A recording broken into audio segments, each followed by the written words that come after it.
100 years ago, the revival of spiritqi changed everything. It became the fundamental energy of this world. Driven by this boundless power, living creatures evolved down two distinct paths. The first was wild ancestral regression, awakening immense physical strength. The second path was spiritual mutation. This unlocked devastating energy-based attacks. In response, humanity forged new paths. Elite professions like Spirit Beast Observer and Spirit Beast Material Analyst were born. Meanwhile, a young man leisurely scrolled through his phone. Resting on his bed, the silver-haired youth noticed a desperate question. Someone had been bitten by a ghostly thorn bristle spider. He calmly advised them not to panic, drink plenty of hot water, and lie in a well-ventilated area to prevent the corpse from stinking. Suddenly, a small paw tapped his shoulder. A tiny creature groaned about the sweltering heat. This was Smarty. He was a 100 questions beast. He whined to the silver-haired Lin Yuan about the blistering temperature. Scrambling onto Yuan's head, he claimed it was cooler up high. Yuan simply gave him a deadpan stare, as the height difference was entirely meaningless. Smarty managed to nudge the window open. A sudden breeze swept in, instantly lifting his spirits. Inside the quiet building, Yuan focused on his daily chores. 18-year-old Yuan owned a humble spirit creature shop. While others harnessed spiritqi to evolve their beasts, for him, that power remained an impossible fairy tale. He had possessed a devastatingly frail body since childhood. Since the age of 8, he had completely lost the ability to sense spiritqi. He could not strengthen his body with spiritqi like a normal person, let alone contract with high-grade spirit creatures. He quietly inspected a species known as Leoira. It was merely a normal grade. Its overall quality hovered in the pathetic realm of low-grade spirit creatures. He quickly realized that shielding it with a cloth was useless. The suffocating heat was simply impossible to fight off.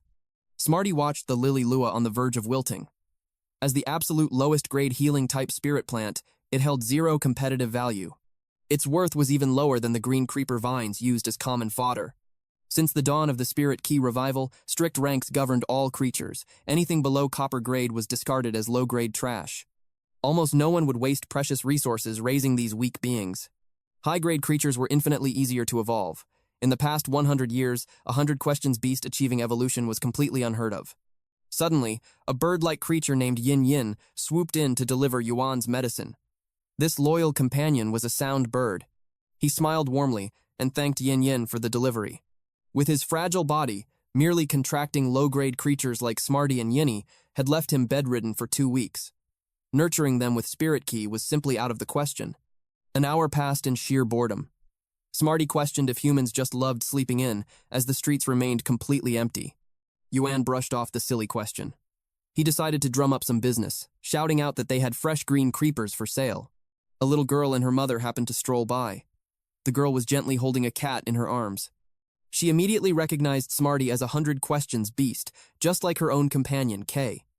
Smarty eagerly welcomed them and offered his green creepers. Kay scoffed, mocking Smarty's dry and lifeless gray fur. She called him a pathetic leftover, completely beneath her. Smarty bristled with instant outrage. He angrily shot back that they were the exact same species. Boldly, he challenged her to a game of rock, paper, scissors to prove his worth. Wen quickly stepped in to calm him down. Besides, playing rock, paper, scissors with mere paws was practically impossible. He suggested taking a walk to ease the tension. With 0 customers in sight, they locked up and left. Smarty instantly begged to buy some meat. He shamelessly justified his ravenous craving. He claimed that eating more braised pork would unlock his true intelligence. If he was smarter, he would never have lost that argument. Yuan desperately tried to hold back his laughter. Yinyan fluttered over to comfort Smarty. He pointed out that while Smarty lacked intelligence, he was at least incredibly cheap. Smarty groaned that the insult only made things worse. Meanwhile, Yuan's heart sank, burdened by his inability to sense spiritqi. Suddenly, Smarty shrieked, warning him to look left. A massive, blunt, armored pig stood right before them. He froze in shock, wondering why this wild beast was lurking near a public park. He suspected a chaotic breakout at the local farm. Drooling uncontrollably, Smarty fearlessly charged at this walking mountain of braised pork. Yuan desperately snatched him back from the jaws of death. A low-grade beast stood absolutely no chance against it. He quickly noticed the beast's bloodshot eyes. These creatures were inherently gentle by nature. Smarty's foolish stunt shouldn't have triggered such violent fury. He sprinted for his life as the enraged, blunt-armored pig charged. Yuan's frail body quickly reached its absolute limit. Hearing his ragged breaths, Smarty cried out in panic. Suddenly, he tripped and crashed to the ground. Without hesitation, he curled up to shield his tiny companion. Trembling with fear, Yinyan bravely swooped in to defend him. Smarty also stood his ground. He prepared to fight this monstrous slab of braised pork to the bitter end. Yuan's vision began to fade. He desperately ordered them to flee. But suddenly, his consciousness was pulled into another realm. A mysterious voice echoed his name. Before him floated a massive copper bracelet. The sight was instantly familiar. It was the very relic he had lost at age 8. The same artifact that vanished after tasting his blood. A brilliant light suddenly shot toward his wrist. The copper band erupted with blinding light. A long-forgotten sensation surged through Yuan's veins. The spiritqi had awakened. Dormant since his childhood, that power had finally returned. The legendary bracelet locked onto his wrist. Yuan forced himself to stand. Smarty, dodging the blunt armor pig's relentless charge, noticed his master was awake. Yinyan desperately cried out for a plan. But this flicker of spirit energy was not enough to turn the tide. Time was running out. Suddenly, his wrist flared, and Yuan's left eye ignited with a mystical glow. A glowing status window materialized before him. Target, blunt armored pig, named Z. Grade, normal level 3. A defense-type beast with a standard domain. The creature's hidden data flooded his mind in an instant. But the level 3 status brought pure dread. Smarty and his companions had not even reached level 1. He commanded Smarty to evade a brutal strike from the right. But mere dodging would not save them. The terrifying gap in their power levels was absolute. He desperately needed more strength. If only this divine bracelet were truly bound to his soul. Seeking revenge for Smarty, Yinyan blasted the beast with sonic waves. Yuan suddenly noticed a familiar aura radiating from her. Both Smarty and Yinny's bodies began to glow with intense light. Could the bracelet be triggering their evolution? In response, the blunt armored pig unleashed an earth-shattering roar. Smarty dug in his heels against the crushing shockwave. He shouted over the deafening noise, wondering how the pig could outscream Yinyan. Yuan gritted his teeth. Even with a sudden evolution, overcoming a 2-level gap was practically impossible. But thanks to his new vision, the beast's weakness was exposed. Smarty complained that this oversized braised pork was simply too tough. Yinyan turned to Yuan for their next move. He immediately ordered Yinny to sing. She needed to draw its aggro. Any terrible note would work, as long as it shattered the air. She unleashed her absolute best, hitting an off-key note that completely disoriented the pig. Fortunately, Yuan was totally immune. He had served as her sparring partner over 400 times before. Enraged by the sound, the massive pig locked its deadly gaze onto Yin and charged. Panic struck her. She realized she had just become a substitute target for Smarty. Yuan commanded her to strike its eyes. Blinding the beast was their only chance to halt its rampage. Yin prepared her skill, her body glowing brightly. But the energy suddenly fizzled out. Shock hit her as her signature move failed to activate. Yuan's spiritual power had completely dried up at the worst possible second. He practically begged the ancient bracelet for one last drop of power. Miraculously, a fresh surge of energy flooded Yinyan's veins, and she resumed her assault. With perfect precision, she guided her feathers to cover the pig's eyes. As the blinded beast thrashed wildly, Smarty seized the moment. Smarty blitzed toward the massive monster. His target was completely locked on. He aimed straight for the creature's ultra-sensitive snout. The blinded pig stumbled backward in retreat, accidentally swatting Smarty in the process. Spinning with sheer dizziness, he weakly asked Yuan if they had secured the victory. Yuan, who was barely holding himself up, smiled and whispered, "Yes." They were absolutely amazing at driving it away. The next second, he lost consciousness. Yinny and Smarty panicked in alarm. The terrified pig scrambled away at top speed. But its desperate escape was suddenly cut short. A shadow blocked its path. A mysterious man sat in a wheelchair, a fearsome beast resting casually on his lap. A silent woman stood dutifully behind him.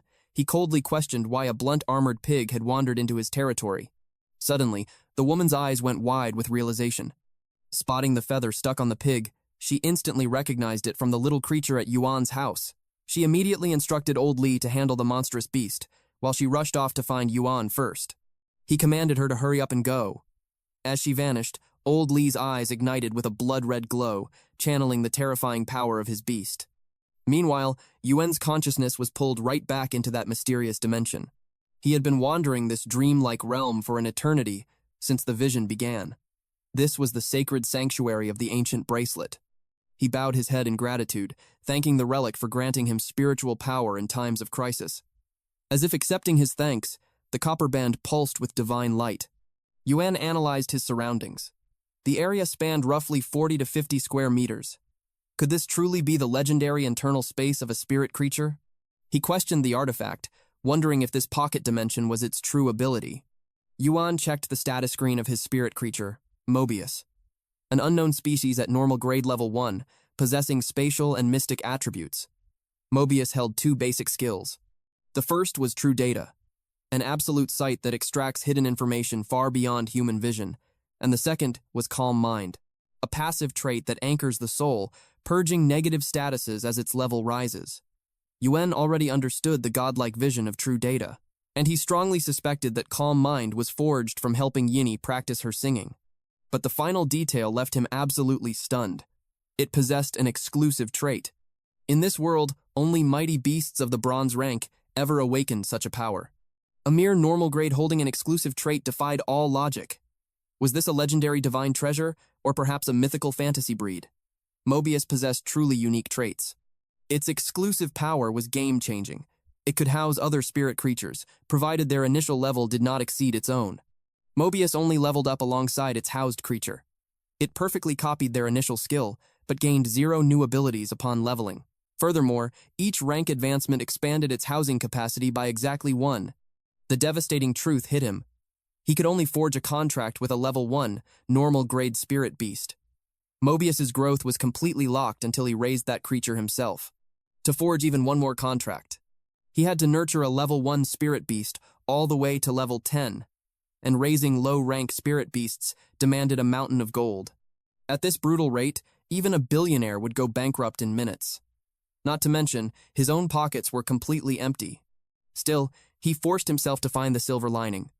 A flawed system was infinitely better than no system at all. For the very first time, he could feel spiritual power coursing through his veins. Perhaps, the future still held a chance to overturn his destiny. Suddenly, an anxious voice pierced his heavy slumber. Someone demanded to know why the patient remained unconscious after half a day. The doctor calmly diagnosed it as mere mental shock and physical weakness. Yuan instantly recognized the frantic tone. It was Auntie Jiang from next door. He realized it was definitely time to wake up. As his eyes fluttered open, Yinny was frantically pecking at him, while Smarty delivered urgent slaps to his face. He quickly sat up, assuring his panicked companions that he was perfectly fine. He chuckled, asking why they were so paralyzed by worry that they couldn't even speak properly. A heavy sigh of relief escaped Auntie Jiang at the sight of his open eyes. The doctor chimed in, noting that his auntie had been worried sick. Just to be absolutely safe, the doctor initiated a thorough checkup. Yuan insisted such measures were unnecessary, but Auntie Jiang sternly reminded him that he had been completely unresponsive for almost 10 agonizing hours. She unleashed a fierce lecture about treating sickness early, warning him not to let a minor illness mutate into a catastrophic one. Defeated by her warmth, he obediently laid back down. Uncle Leonie Jiang from next door had always been a steadfast guardian to him and his little sister, but he chose to keep his new contract with Mobius a strict secret for now. Suddenly, as the doctor summoned his beast, a system window flashed before Yuan's eyes. The spirit creature was a cleansing Vimba, classified under the species Spiritqi rhinus. It was a level 4, water-type beast boasting both elite grade and elite quality. Its system window revealed 2 skills. The first was Tail Sweep, a technique where it leaps high and delivers a crushing strike with its tail. The second ability was Cleanse, a gentle power that absorbed nearby mental trauma to soothe any abnormal mental states. As expected of an elite-grade creature to possess such a rare, supportive skill. Retracting his aura, the doctor confidently declared that everything was fine.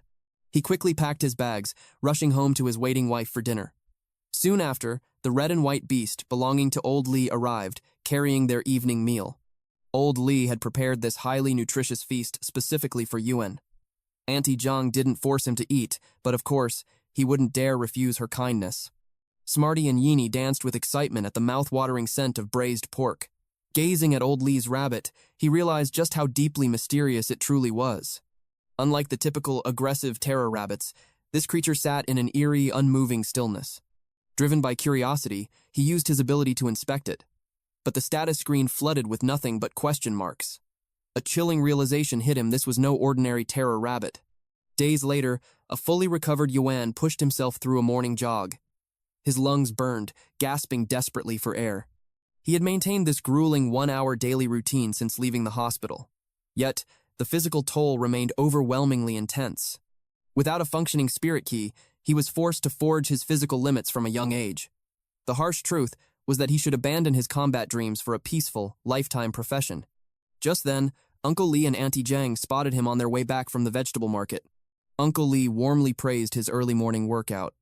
Yuan smiled, claiming he was just trying to stay healthy. But when Yuan secretly cast his skill on Uncle Li, the chilling details of bone-devouring worms appeared. The source of this horrific affliction was a worm of rotting bone, a terrifying parasite that was at least platinum rank or higher.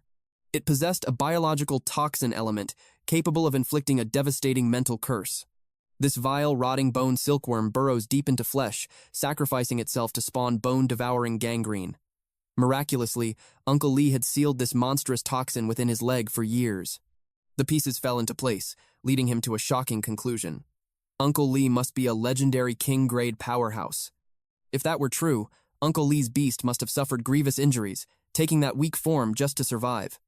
One thing was absolutely certain: the old man was hiding world-shaking power. They lovingly reminded him to reach out if he ever needed anything. Yuan simply smiled, assuring them there was no need to worry. They had protected him for so long. A burning desire ignited within him to uncover a cure for Uncle Li's injury, and whether his own hands could deliver it. Changing his sweat-soaked clothes, he stepped into his humble shop. His eyes fell on his first beast, a green creeper from the Hexar family's creepvine subgroup.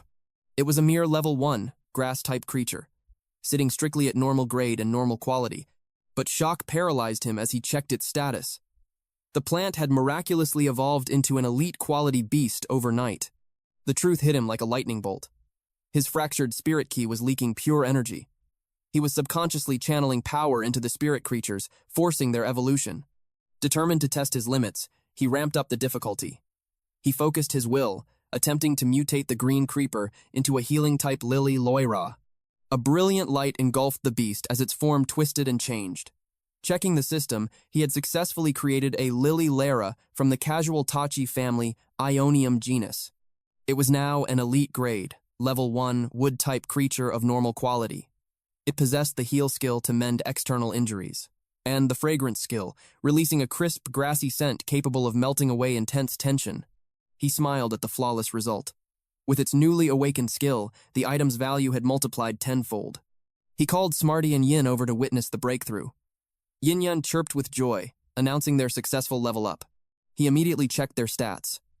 Smarty, a 100 questions beast from the Felidae family, of the sapient cat genus, had also reached the normal grade. This psychic-type creature possessed normal quality abilities. His core skill was precise memory. It allowed him to recall every single detail with absolute perfection. Smarty proudly declared his progress. Before, he could only picture one piece of braised pork, but now he could perfectly recall 30. Next, he examined Yinyan's stats. As a soundbird of the warbler family and song lover genus, she had reached normal grade level 3. She was a sound-type creature with normal quality skills. She happily demonstrated her newly refined vocals, proving exactly how much her singing had evolved.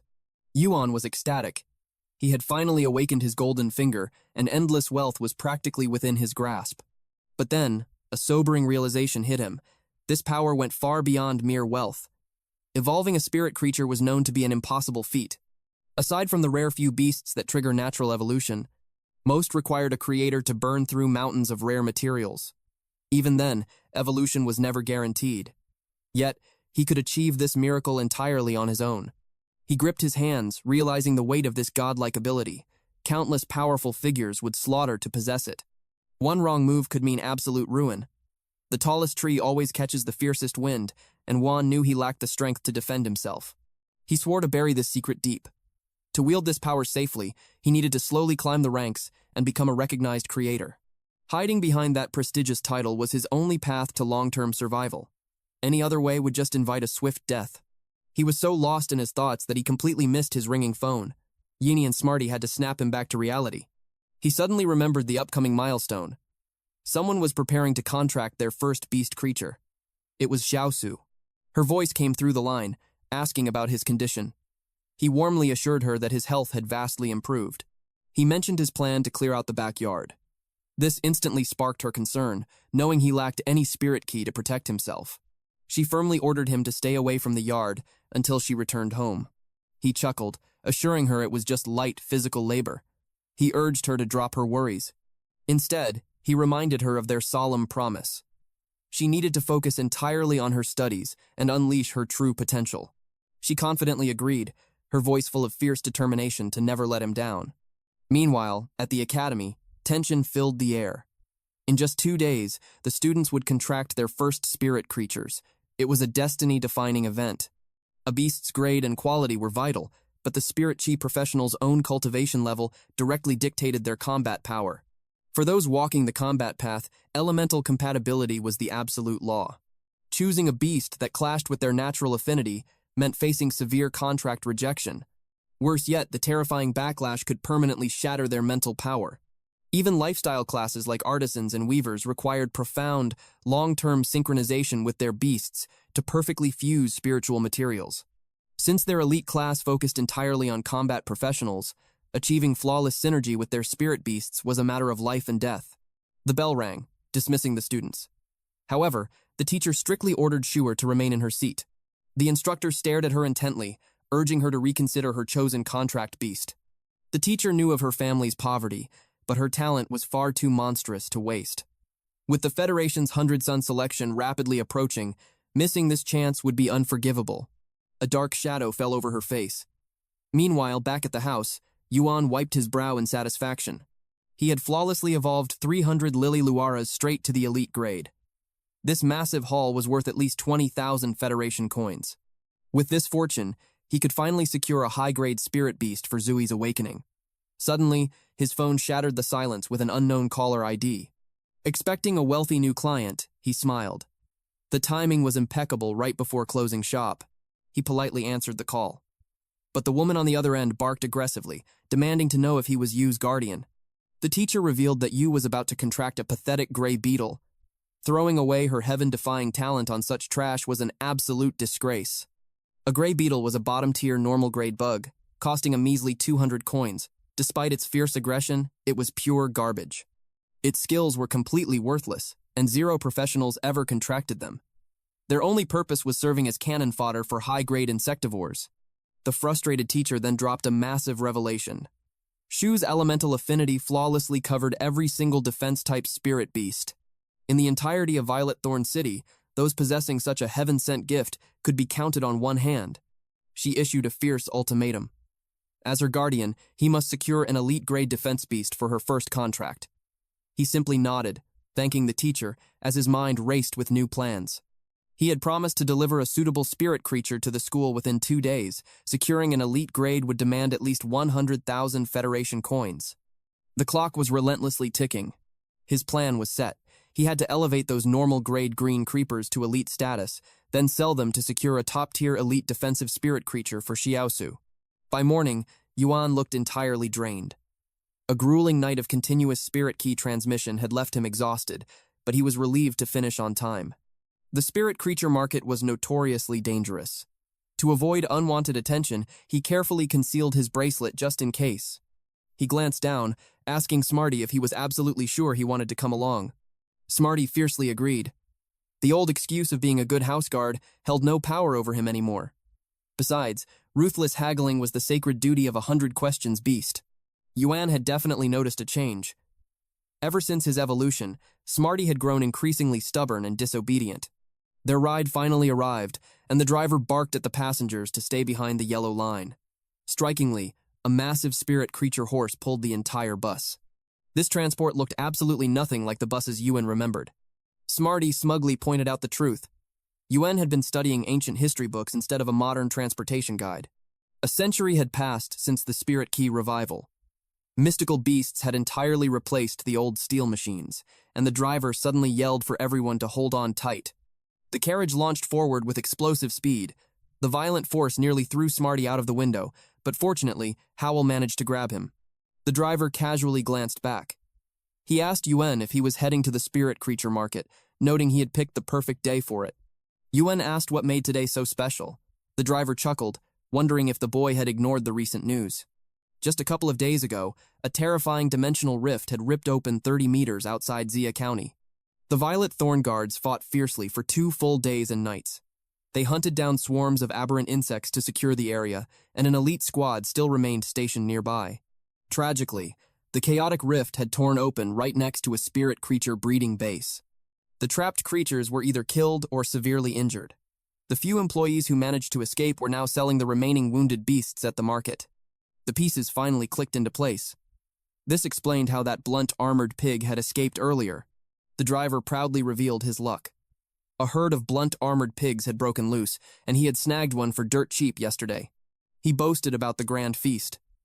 Once it hit the table, his entire family devoured the fresh meat, hanging the rest up to cure. Yen praised the man's quick thinking. He then requested a drop-off at the intersection closest to the market stalls. This was a golden opportunity. Critically injured and disabled spirit creatures would not be expensive. Hidden bargains were waiting to be claimed. Moments later, Yuan stepped into the bustling market and looked around. Smarty puffed out his chest, telling him to leave the rest to him. The little beast immediately asked for their target. He needed to know the specific type of spirit creature and their maximum budget. Yuan stated his ambitious goal. He sought an elite-grade defensive spirit creature, costing at least 100,000 Federation coins. Smarty froze in pure shock, knowing their total savings barely reached 20,000. But Yuan had a strategic plan. He would trade the green creeper and lily loera that he had painstakingly upgraded the night before. A normal grade green creeper only fetched between 1,500 and 3,000 coins. Even selling 20 of them would leave their funds painfully short. Suddenly, a strange sensation washed over him. Nearby, plant creatures seemed to be whispering, instinctively calling out to him. His senses had fully awakened. He could clearly feel the instinctive attraction and rejection from the surrounding beasts. The brighter their glow, the warmer their friendly aura. Clear pond carp, nether orchids, snow lilies, and 1,000 jade hands all reacted to his presence. He stood amazed, wondering if his affinity range was truly this vast. He possessed an incredibly rare affinity for healing and support. Plant-type spirit creatures were naturally drawn to his soothing energy. However, Zoo's affinity was rooted in defensive types. Breaking his train of thought, Smarty eagerly grabbed his attention to show him something. A fierce negotiation had begun. The seller demanded 80,000, but Smarty ruthlessly slashed it down to 10,000. The final offer was 60,000, yet Smarty stubbornly held the line at 20,000. The prize they were fighting for was a tough-hide rabbit. It belonged to the sturdy Lapor Atai rodentia species. It was a level 1 elite-grade defensive beast of normal quality. Its signature skill was the formidable hardened hide. This ability forged a heavy keratinized shield over its body to completely block incoming damage. Feeling embarrassed, Yuan quickly apologized to the merchant for Smarty's aggressive behavior. Smarty grumbled in utter frustration. He was entirely certain he could have secured it for 20,000 with a little more haggling. Yuan quietly hushed his companion, insisting they scout the area first. Their eyes soon landed on a normal-quality defensive land tortoise from the Tetsudine Di species. Its skill was called Enlarge. The beast could massively increase its body size, retracting its head and limbs into its sturdy shell to block damage. Yuan quickly evaluated its potential. The current grade was far too low, and time was a luxury he simply did not have to level it up. Smarty chimed in with sharp criticism, noting that the creature was incredibly sluggish and slow. Their search continued until a phantom claw fox caught their attention.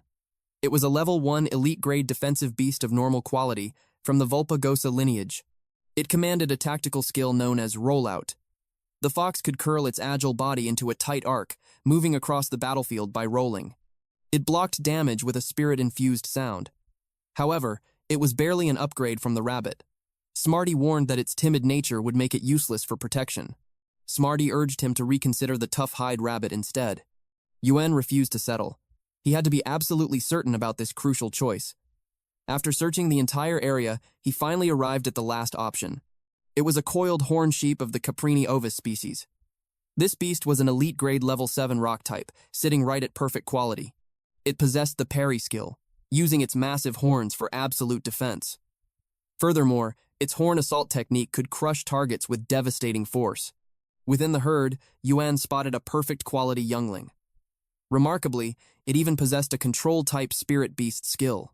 It shared all the standard traits, but traded the horn assault for a different power. In its place, it wielded the shock horn ability. This technique allowed it to strike targets with violently vibrating horns. The high-frequency waves would instantly induce paralysis. Yuan immediately offered 100,000 to buy it. The merchant asked him to wait while he called his wife to confirm the deal. Smarty quickly reminded Yuan about the online market rates. Just yesterday, a coiled horn sheep was only worth 50,000. Even a rare variant would peak at 90,000. Smarty scolded him for throwing money around like the nouveau riche. Yuan simply explained that he was showing absolute sincerity. He confidently stated that Smarty was still far too green when it came to haggling. The seller returned with a final price of 120,000 Federation coins. Both Yuan and Smarty instantly recognized the blatant ripoff. Disappointment washed over Yuan, knowing no other defensive spirit creatures remained. With his options entirely exhausted, he might be forced to buy the overpriced coiled horn sheep. Suddenly, a nearby merchant announced that his spirit beast meat was completely sold out. The crowd pointed at several heavily injured spirit beasts, urging the merchant to butcher them next. Hearing about these wounded creatures, a bright spark ignited in Yuan's eyes. Smarty sharply reminded him that this was no time to be daydreaming about braised pork. The merchant expressed deep pity for the suffering creatures inside. Apologizing to the waiting crowd, he invited everyone to step in and take a look. Only 3 beasts remained in his possession. He promised the crowd that buying them would guarantee an absolute profit. However, the majority of the crowd quickly lost interest. They were only looking for freshly butchered meat. Lacking the knowledge to heal them and the funds to hire a creator, the buyers simply walked away. Yuan stepped up to the front of the stall. The merchant quickly warned him that he was too late, as the beast meat trade was officially over. Yuan calmly clarified that he had no interest in meat. Instead, he wanted to inspect the surviving spirit beasts. Yuan sensed the boss's highly unstable emotional state. Pushing for a raw negotiation now might just get him kicked out. But Yuan was a completely different person now. He quietly activated his calm mind skill. Seeing the tension slowly fade from the merchant's face, the unseen power had clearly taken effect. The relaxed merchant smiled, stating he was not that old. He warmly invited Yuan to simply call him Brother Yang. Brother Yang led them inside to reveal the 3 heavily injured spirit creatures. He presented them with a pair of web-spraying spiders. From the front, they appeared completely healthy. However, their abdomens had been viciously torn open. At this rate, they would not survive more than 2 days. Smarty immediately complained about the overwhelming stench. These web-spraying spiders belonged to the Araneomorphae araneae species. They were normal grade level 10 poison types, boasting perfect quality. They possessed a lethal skill known as lay thread. This allowed them to spit out razor-sharp, nearly invisible spider silk along their path. Furthermore, their poison net skill could spray a massive web laced with deadly toxins. Yuan knew the truth behind their potential. If not for the dimensional rift, they would have easily evolved into copper-rank spirit creatures. This was an absolute treasure find. Had they not been critically injured, they would easily command 300,000 Federation coins each on the StarNet. Brother Yang noted that support-type spirit creatures with crowd control and poison abilities could sell for even more. But in their current tragic state, he would be lucky to get 150,000 Federation coins for both combined. Yuan firmly declared his intent to buy both web-spraying spiders. However, he openly admitted that he lacked the exact funds. To bridge the gap, he proposed a direct trade using his own spirit creatures. Brother Yang sighed, sharing his future plans. Once this final batch was cleared, he planned to build a new spirit creature breeding base from scratch. Because of this, he had no real need for whatever basic creatures Yuan was offering. Deep down, he scoffed at himself. Kids would always be kids, and he had raised his hopes for nothing. Unfazed, Yuan looked him in the eye. Would he change his mind if the trade involved elite-grade green creepers? The merchant froze, utterly shocked by the mention of elite-grade green creepers. He desperately asked about their quality, and Yuan offered a supremely confident smile. Yuan invited him to visit his shop and personally inspect the legendary goods. Brother Yang's heart raced, knowing that elite-grade green creepers were practically priceless. Anyone willing to part with such rare treasures would demand at least double the standard market price. Eager to seal this fateful deal, he revealed the final spirit creature in his possession. He admitted that his team had poured their very souls into raising this beast. Standing before them was a mighty rhino rock of the Bovidae bison species. It was an elite grade level 10 earth type, glowing with breathtaking epic quality. Its first skill was called rock horns. It coats its horns in solid stone, launching a reckless, self-sacrificing charge. The second skill was sacrifice. If its master takes damage, the beast willingly shares the heavy burden. Yuan's eyes glimmered at the sight. He immediately asked for the price. It was an epic quality creature, on the verge of reaching copper rank. This defensive beast was absolutely perfect for Shu. Brother Yang asked if he was serious, since the creature was in terrible condition. Yuan insisted it was flawless. He confidently offered to buy it for 200,000 Federation coins. Brother Yang asked if he could actually heal the Rhino Rockox. He silently suspected that a powerful creator was backing this kid. Brother Yang wanted to confirm the deal. Was Yuan really trading the elite-grade green creepers for all three of these creatures? Yuan firmly assured the man that the green creepers would not disappoint him. Smarty chimed in, swearing that Yuan never lied. Brother Yang chose to believe them. With all three spirit creatures sold, he could finally pack up his stall. They would head out soon to inspect the green creepers. Luckily, he had a spirit lockbox right there. He prepared to store the Rhino Rockox and the web-spraying spider. He casually tossed the box, and it instantly expanded in size. Smarty stared in awe, asking what it was. He simply explained it was a spirit lock box. It was an exclusive, patented invention, created by Ostrich Logistics. It alters the size of the spirit creatures inside and completely negates their weight. It made transport incredibly effortless. Smarty was stunned by such convenient technology. He wondered why they had never used one before. Yuan simply replied that their family never had the spare cash for such luxury. The massive Rhino Rockox stepped inside. Smarty could barely believe his eyes as the giant beast perfectly fit. Brother Yang felt a pang of sorrow. The Rhino Rockox might never get the chance to evolve into a copper-rank spirit creature, like the copper-rank spirit box. Right after that, he released his tumor-crowned fire lizard. It belonged to the horned lizard genus. It stood proudly at copper rank 7 out of 10, possessing normal quality. For its skills, it possessed shedding fangs. During a brutal bite, its teeth detach, remaining deeply embedded in the target's flesh. It also mastered the death roll. After locking its jaws on a target, it violently twists its entire body to rip away flesh and bone. Its exclusive trait was burning venom. Mutated poison glands connected to its mouth, infusing every drop of saliva with a scorching toxin. The terrifying beast affectionately cuddled up to him. Bursting with pride, he asked if the boy found it impressive. Yuan was absolutely captivated, inspecting the creature with intense focus. It was a rare opportunity to observe a copper-rank beast this closely. Its burning venom trait granted it a devastating offensive edge. Brother Yang watched in silent admiration.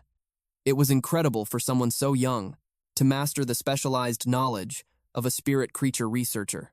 He concluded that the boy was either a natural prodigy or he had a legendary master guiding him. He was absolutely certain he had made the right gamble. Suddenly, a voice called out to Brother Yang.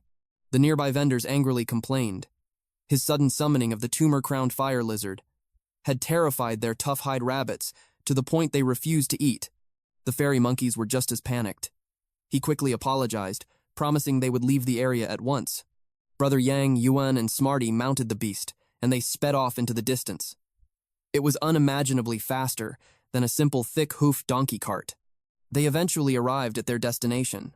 Brother Yang noted that Yuan's home was much closer than expected. He was thoroughly impressed by Yuan's composure. Most people became violently motion-sick during their first ride on a beast like that. But the intense journey was nothing to Yuan. To him, the ultimate thrill was riding a flying spirit creature and looking down upon the entire world. Despite how pale and sick he and Smarty looked after the intense ride, he still sincerely thanked Brother Yang. It was his very first time riding a true copper-rank spirit creature. Yuan pushed the door open. He humbly warned his guest that the place was quite plain, but warmly told him to make himself at home. Brother Yang subtly analyzed the room. It certainly did not look like the secret sanctuary where a mighty creator would live in seclusion.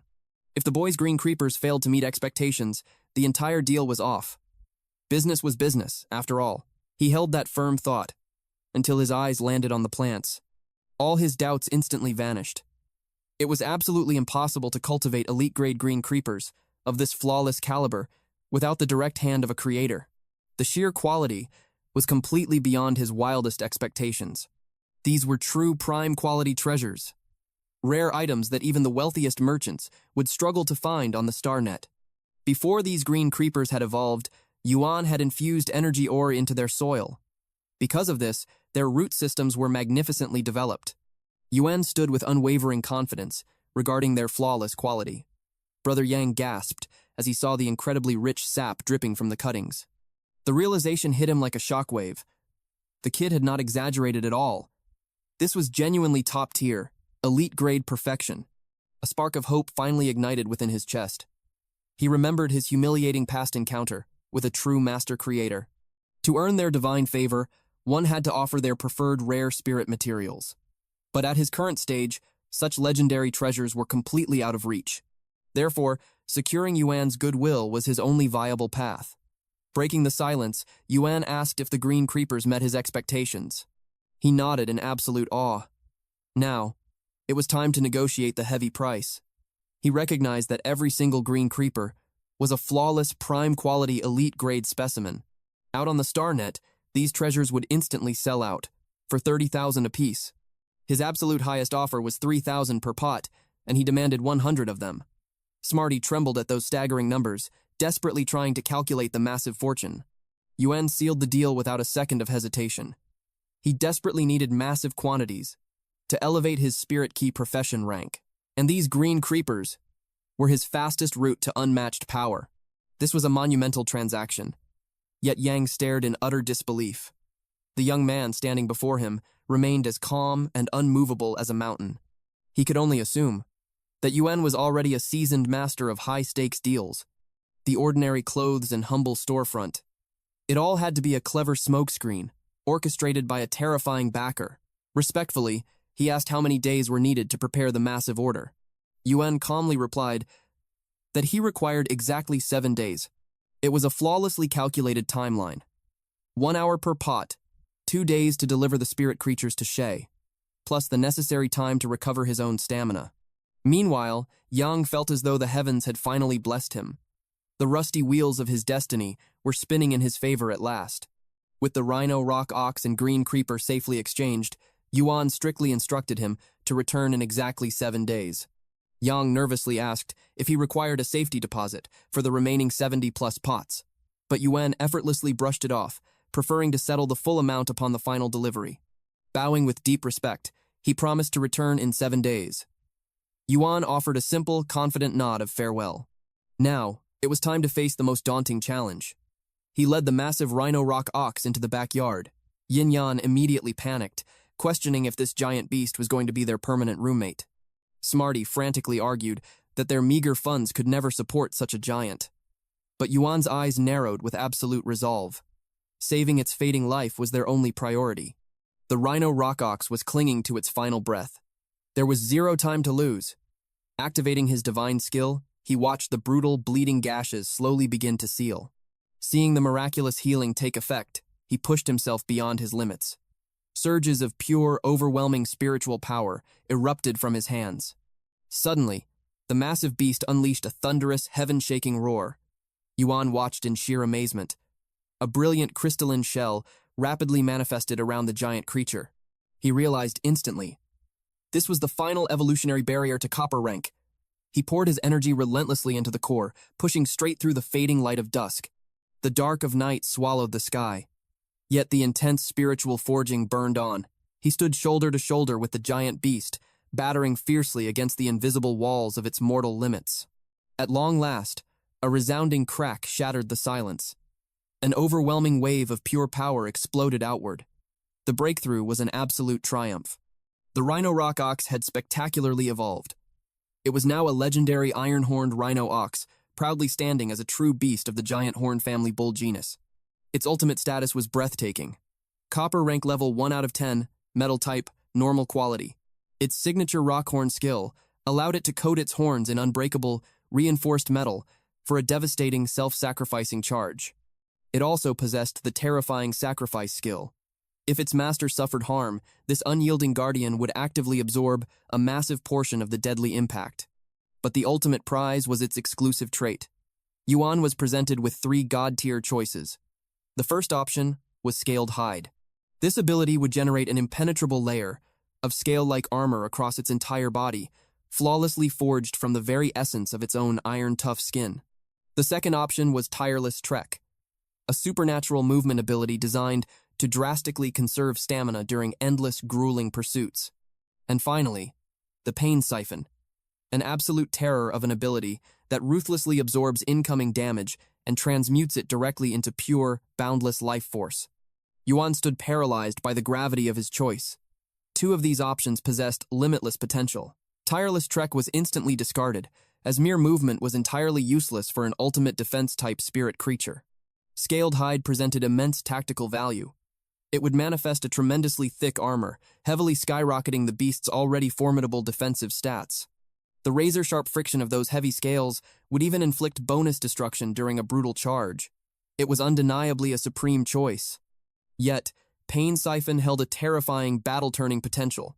By devouring the enemy's most destructive attacks, the beast could actively heal its own deep wounds in the fiery heat of battle.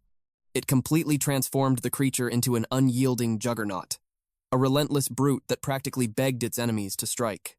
Growing infinitely stronger under heavy enemy fire was a strategic masterpiece. The choice was finalized. Its evolution status was now utterly complete. By combining rock horns with Pain Siphon, Yuan could forge an unbreakable, positive feedback loop of destruction and recovery. This beast was no longer a mere defensive shield. It had morphed into a devastating heavy offense weapon, brilliantly disguised in an impenetrable suit of defensive armor. It was the absolute perfect first spirit creature for Zhao. With this towering behemoth standing guard, Yuan knew with absolute certainty that not a single soul would dare approach her now. In a brief moment of comic relief, Smarty joked that Shui and the towering iron-horned rhino would make a classic Beauty and the Beast duo, but Yuan completely ignored the playful banter. Shui's absolute safety was the only thing that mattered in this dangerous world. With a confident smirk, he reminded Smarty that he was quite the little beast himself. Suddenly, Yuan felt a familiar, earth-shattering surge. His own spiritual power was rapidly expanding. The iron-horned rhino's glorious advancement, TAT, had triggered a massive spiritual awakening. The higher the rank of the spirit creature he successfully evolved, the more explosive the spiritual feedback he received in return. Forging this iron-horned rhino to copper rank had violently drained nearly every drop of his internal strength. He could only imagine the sheer, unfathomable resources a top-tier creator would need, burning through countless heavenly and earthly treasures. Gazing up at the magnificent, breathing fortress, his eyes burned with fierce curiosity. Just how high into the divine realms would its power truly evolve? Drenched in slobber from the iron-horned rhino ox's licking, Smarty asked how he was going to send the package to Shuer. He calmly replied that he would use ostrich logistics. Having just earned some money and being in a rush, he placed an express flight order. The courier would arrive shortly to pick it up. Hearing this, Smarty beamed with excitement. He desperately wanted to fly just like Yinyan. Meanwhile, at the Hui Yui Palace, a mysterious figure discussed a powerful formula. They needed 3 portions of Pichuli sprouts, 1 portion of sunken sea ebony, and 1 portion of platinum beast blood essence. All of these precious ingredients were carefully placed into a single vial. A military officer quietly asked the city lord about the concoction. The esteemed woman beside her sharply warned him not to speak out of turn. A solid core was then dropped into the mixture. Instantly, a massive surge of energy erupted around the vial. Next, a blonde woman poured in a mysterious red liquid. Thick crimson smoke quickly blanketed the entire room. The 2 onlookers standing behind him felt an immense, crushing pressure just from his concocting process. The sheer force was even dragging out their protective spiritual auras. They had just witnessed the miraculous work of a 5-star creator. The master then ordered them to summon the spirit creature they wished to evolve. This awe-inspiring woman was the Moon Empress. She stood as one of the 3 elite 5-star creators in the Radiant Federation. A man named Xiong, a powerful king raid expert, let out a heavy sigh of relief. Ling Xiao, the lady of Violet Thorn City, and a fellow king raid expert, smiled and assured him he had nothing to fear. Overwhelmed with gratitude, Si Kong bowed to the Moon Empress. He proudly summoned his loyal spirit creature. The Empress poured the glowing vial's contents over its body. The majestic black tiger, adorned with crimson marks, submitted completely and exposed its belly. Si Kong grew visibly anxious. The Moon Empress calmly assured him that everything was fine. The beast was simply evolving into a legendary grade. He only needed to fuse the will rune he had recently comprehended. Once complete, the tiger would ascend into a mighty fantasy breed. He thanked her profusely, vowing to serve her like a loyal hound. He swore to brave fire and water, ready to die 1,000 deaths in her name. Suddenly, the spirit creature's eyes transformed. It let out an earth-shattering roar. The violent noise startled awake a tiny cute rabbit bearing a crescent mark on its forehead. Seeing the little creature awaken, the terrifying black tiger began to violently tremble in fear. The Moon Empress coldly stated that braving fire and water would not be necessary. Instead, she shifted the focus to a pressing issue regarding the strict selection of new creators. Promotion exams were only held once every 3 years, and candidates could advance just one single level at a time. Under this rigid system, they were failing to discover truly exceptional talents. Si Kong cautiously asked if she was proposing a massive change for that year's examination. He wondered if a single examinee could test for multiple levels consecutively. She clarified that this exception would only apply from level 1 to level 2. Her new rule was absolute. Anyone who passed the level 1 creator exam within 2 hours would be exempt from the 3 lifestyle profession tests. They could immediately take the level 2 exam. She commanded him to go forth and issue the order at once. He respectfully bowed and obeyed. Xiao carefully asked if this sudden change was due to disappointment.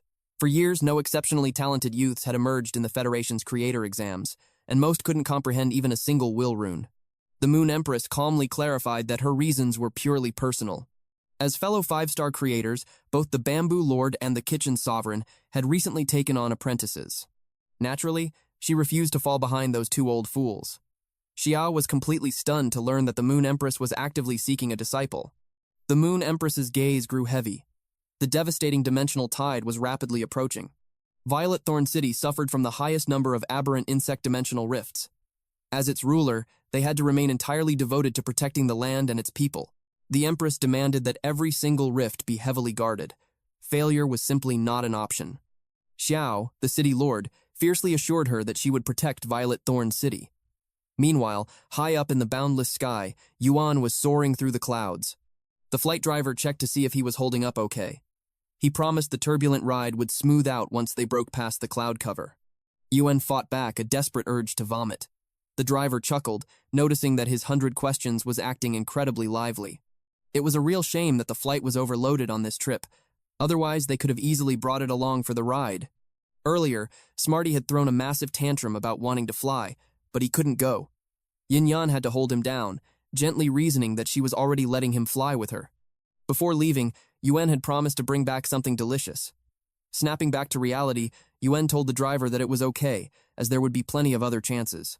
The driver announced their arrival and urged him to take in the sightseeing. The view from above was truly magnificent. Pure moonlight illuminated the rushing river below, casting a magical glow over the landscape. Yuan quietly agreed that this was a once-in-a-lifetime experience. But in that serene moment, he suddenly sensed a mysterious power condensing deep within his sea of consciousness. His heart raced as he wondered if this was a legendary will rune. A will rune was the purest essence of an attribute, something a spiritqi professional must comprehend directly from the natural world. It was the ultimate absolute requirement for cultivating any spirit creature into a glorious fantasy breed. As Yuan mentally grasped the radiant will rune, absolute certainty washed over him. He had successfully comprehended the profound will rune of mountains and rivers. His mind raced with the endless possibilities of spirit creatures it was suitable for. But his deep trance was suddenly broken when the driver called out to ask if he was feeling all right. "Yes," he replied calmly. He then asked for their exact arrival time at Violet Thorn City, noting their endless flight through the mountain peaks. "We will not arrive until morning," the rider answered. Yuan was taken aback, as they were originally scheduled to arrive long before dawn. The driver quickly explained the delay. Since Yuan had suffered from severe motion sickness earlier in the journey, he was forced to drop their flying speed. Yuan dismissed the concern immediately. He commanded the driver to push the beast to its absolute maximum speed. The driver obeyed without hesitation. Meanwhile, at the academy, absolute confusion swept through the students. They were supposed to contract their spirit creatures today, yet they had been summoned directly to the training grounds. A classmate finally broke the grim news. Their entire academic schedule had been drastically altered. The moment they finished binding their spirit creatures, they would be thrown straight into a brutal practical combat class. Moving the combat trials forward was an unprecedented shock. Whispers echoed through the crowd, claiming this sudden shift was for the selection of Violet Thorn's 100 Sons. The entire curriculum had been aggressively accelerated. The academy was desperate to weed out the weak and identify the truly talented elites. The terrifying rumor held absolute truth. One student confirmed that a friend from a rival academy had complained about the exact same brutal changes. The instructor stepped forward with a heavy gaze. He declared that this session was a practical combat class for the third-year grade, which would also serve as the ultimate baptism of fire for the first-year combat class. In just a few short moments, the trial would begin. As soon as the new students finalized their spiritual contracts, they would draw lots to face the battle-hardened third-year seniors. This ruthless practice battle was designed to force them into mastering their new spirit beast skills. Standing closely beside Shuer, a female student trembled under the crushing anxiety. She desperately asked if Shuer still planned to contract a lowly gray beetle. Shuer's answer was cold and resolute. Yes. She clutched the tiny creature tightly in her palm. Suddenly, the first battle erupted. A massive, blunt armor pig violently charged down a smaller spirit creature. The first year's gliding squirrel fled the arena in absolute terror, handing an instant victory to the third-year senior. A first-year student cried out against the overwhelming injustice. They had just bound their spirit beasts mere moments ago. Pitting them against seniors with rich combat experience was a complete massacre. The battlefield was horribly one-sided. Shower was called up next. As the undisputed top student, the entire class prayed she would defend their shattered pride. The teacher loudly announced the 9th battle.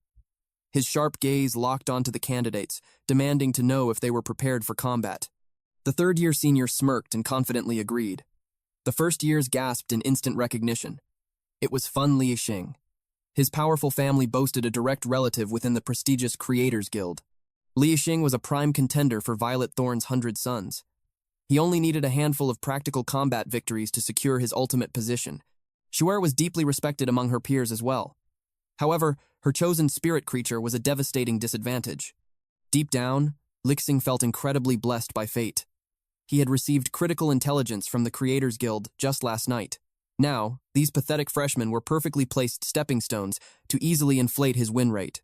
To him, the heavens themselves were paving his golden path to absolute glory. Securing a spot among the Violet Thorns, 100 Sons was practically guaranteed. But his ambition soared even higher. Becoming a direct disciple of the legendary Moon Empress was finally within his grasp. His meteoric rise to power was absolutely unstoppable. Furthermore, he had heard the pathetic rumor that the first year named Zhu planned to contract a worthless gray beetle. Against his overwhelming might, she lacked even a microscopic chance of survival. Yet, Zuer stood her ground with blazing determination. She refused to surrender, even if her only weapon was that gray beetle. She opened her mouth to declare her absolute readiness, but a sudden voice interrupted the tension. It was her teacher. She was forcefully dragging a captive spirit creature onto the field. It was the absolute best substitute she could secure on such short notice. An elite-grade yellow-spotted dog. The instructor refused to let such raw talent be thrown away on a gray beetle. Suddenly, a booming voice commanded them to halt. A colossal avian beast cast an imposing shadow across the sky. Yuan leaped fearlessly from the beast, landing heavily right beside them. He expressed his deep gratitude for the teacher's kindness, then proudly announced he had brought Shu's true spirit creature. Suer gasped in sheer astonishment at the sudden arrival of her older brother.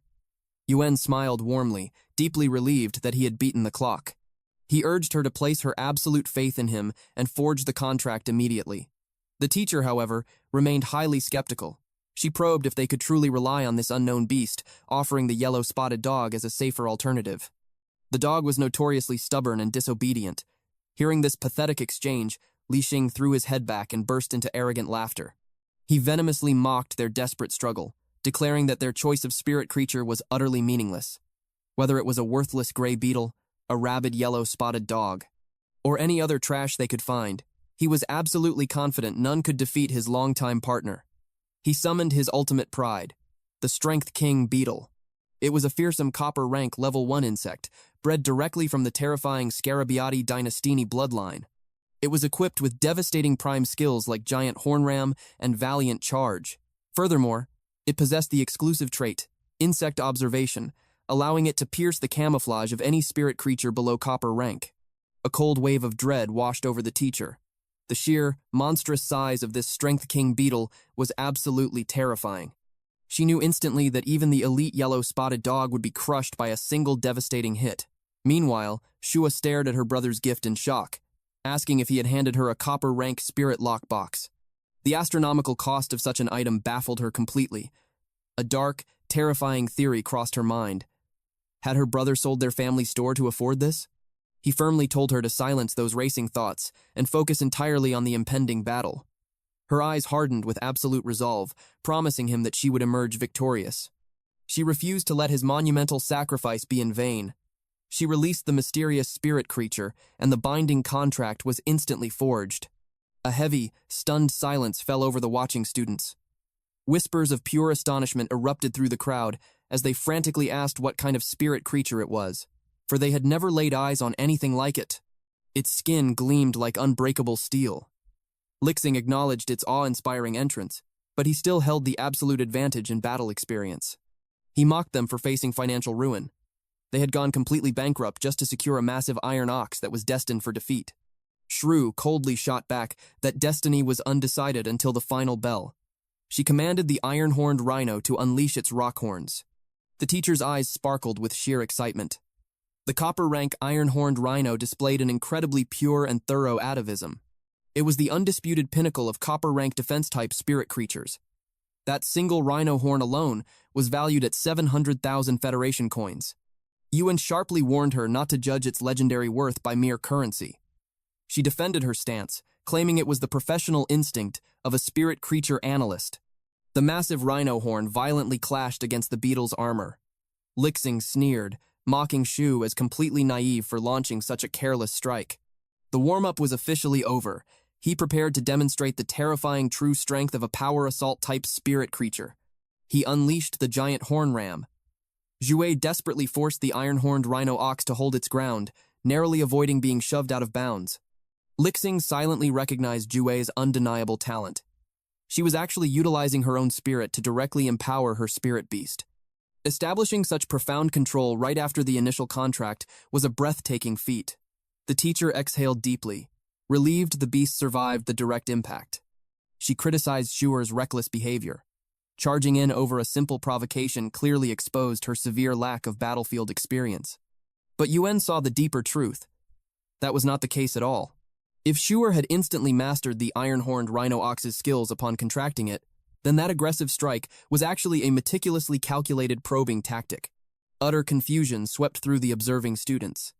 The beetle was sprinting in rapid, blurring circles around the massive iron ox. Li Yixing caught their bewildered murmurs and dismissed them as absolute fools. There was only one reason a power assault-type creature built up such explosive momentum. It was hunting for the perfect window to deliver a fatal strike.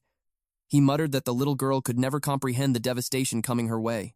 Without warning, the beetle launched its apocalyptic charge. Zhuai's anxiety spiked for the iron-horned rhino ox. Thick, choking smoke completely swallowed the battlefield, blinding her vision. The charge was so catastrophic that everyone assumed the great iron ox was finished. This opponent was a legendary power assault-type spirit creature. It was infamous throughout the entire academy for its brutal one-hit annihilations. Even the teacher shared this grim realization. Shuer channeling her spirit chi to stabilize the beast was ultimately a hopeless struggle. Even if it miraculously survived the initial cataclysmic impact, it would inevitably be ground into dust by the relentless assault that followed. Outrage sparked among the crowd. Pitting a seasoned third year against a first year in a practical match was a blatantly unfair slaughter. But Yuan remained perfectly unfazed. He had selected a specific skill designed precisely for this exact desperate scenario. Shuer commanded the iron-horned rhino ox to awaken its hidden power. It was time to activate the pain siphon. The surrounding students watched in utter bewilderment. The spirit chi surrounding the iron-horned rhino ox suddenly surged. Its brutal wounds began rapidly sealing shut. The crowd gasped, questioning the nature of this miraculous skill. Hearing the words pain siphon, the teacher's eyes widened in sheer excitement. The beast could actually absorb incoming damage and convert it directly into life-saving vitality. It was an exceptionally rare, exclusive skill. Yuan beamed with unwavering pride for Shu. Despite this being her very first practical combat match, and despite it being her absolute first time commanding the iron-horned rhino ox, she managed to completely control the chaotic battlefield and seize a vital opening. Lixing fiercely roared that an iron hide just made it a slightly more durable punching bag. He ordered the Strength King beetle to relentlessly press the attack. Awe swept through the student crowd. The iron-horned rhino ox sustained countless brutal hits, yet its massive life force never flickered or faded under the relentless damage. The teacher anxiously questioned Yuan. Did the iron-horned rhino ox he selected truly lack a single counterattack skill? She couldn't bear to watch the one-sided slaughter. Zhuwei was endlessly absorbing punishing blows without launching a single retaliatory strike. He firmly told her to calm her nerves.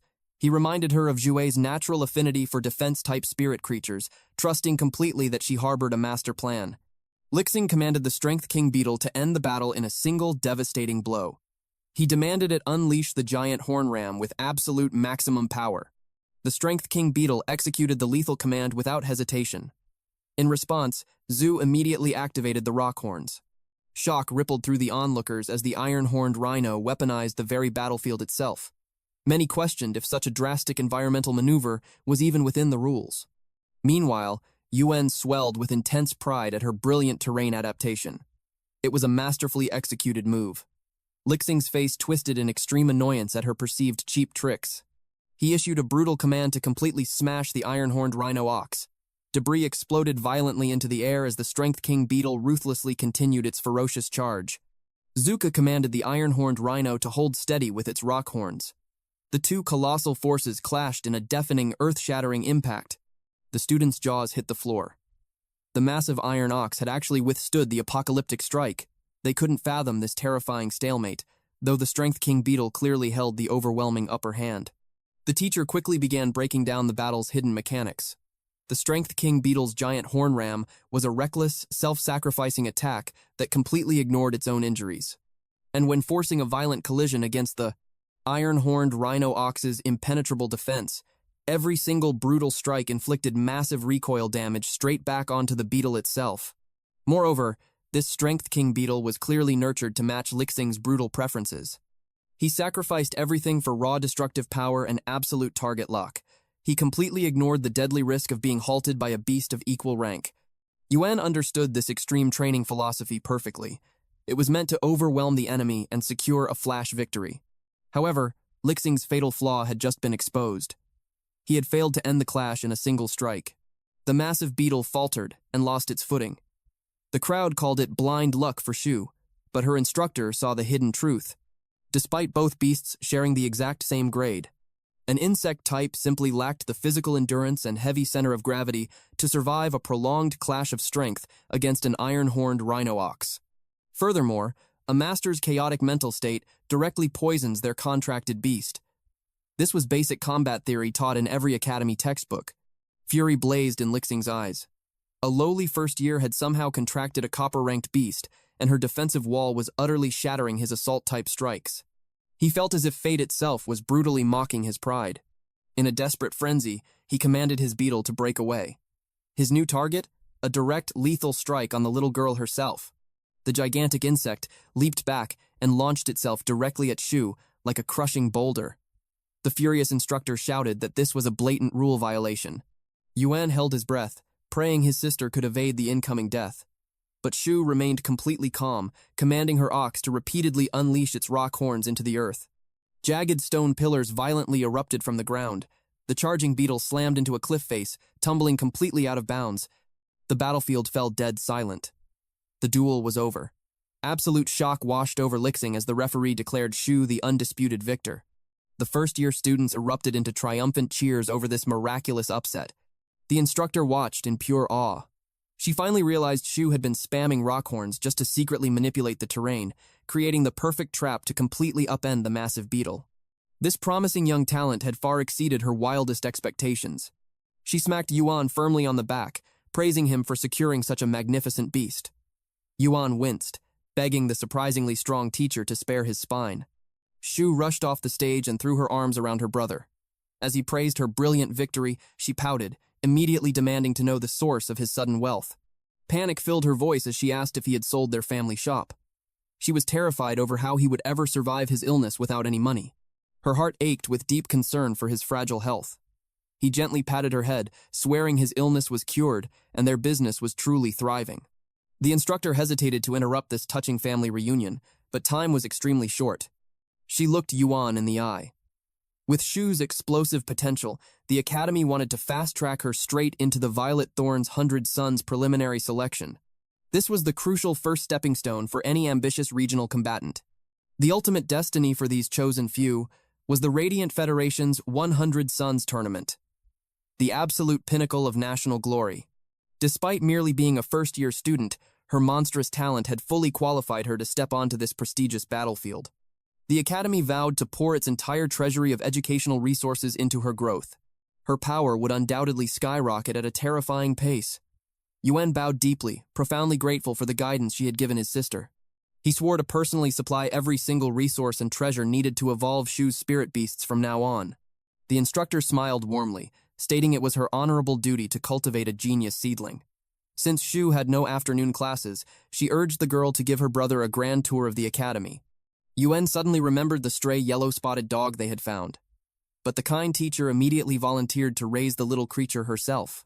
Later, while wandering the grounds and sharing sweet snacks, Yuan casually dropped a massive revelation. He could finally sense his spirit key once again.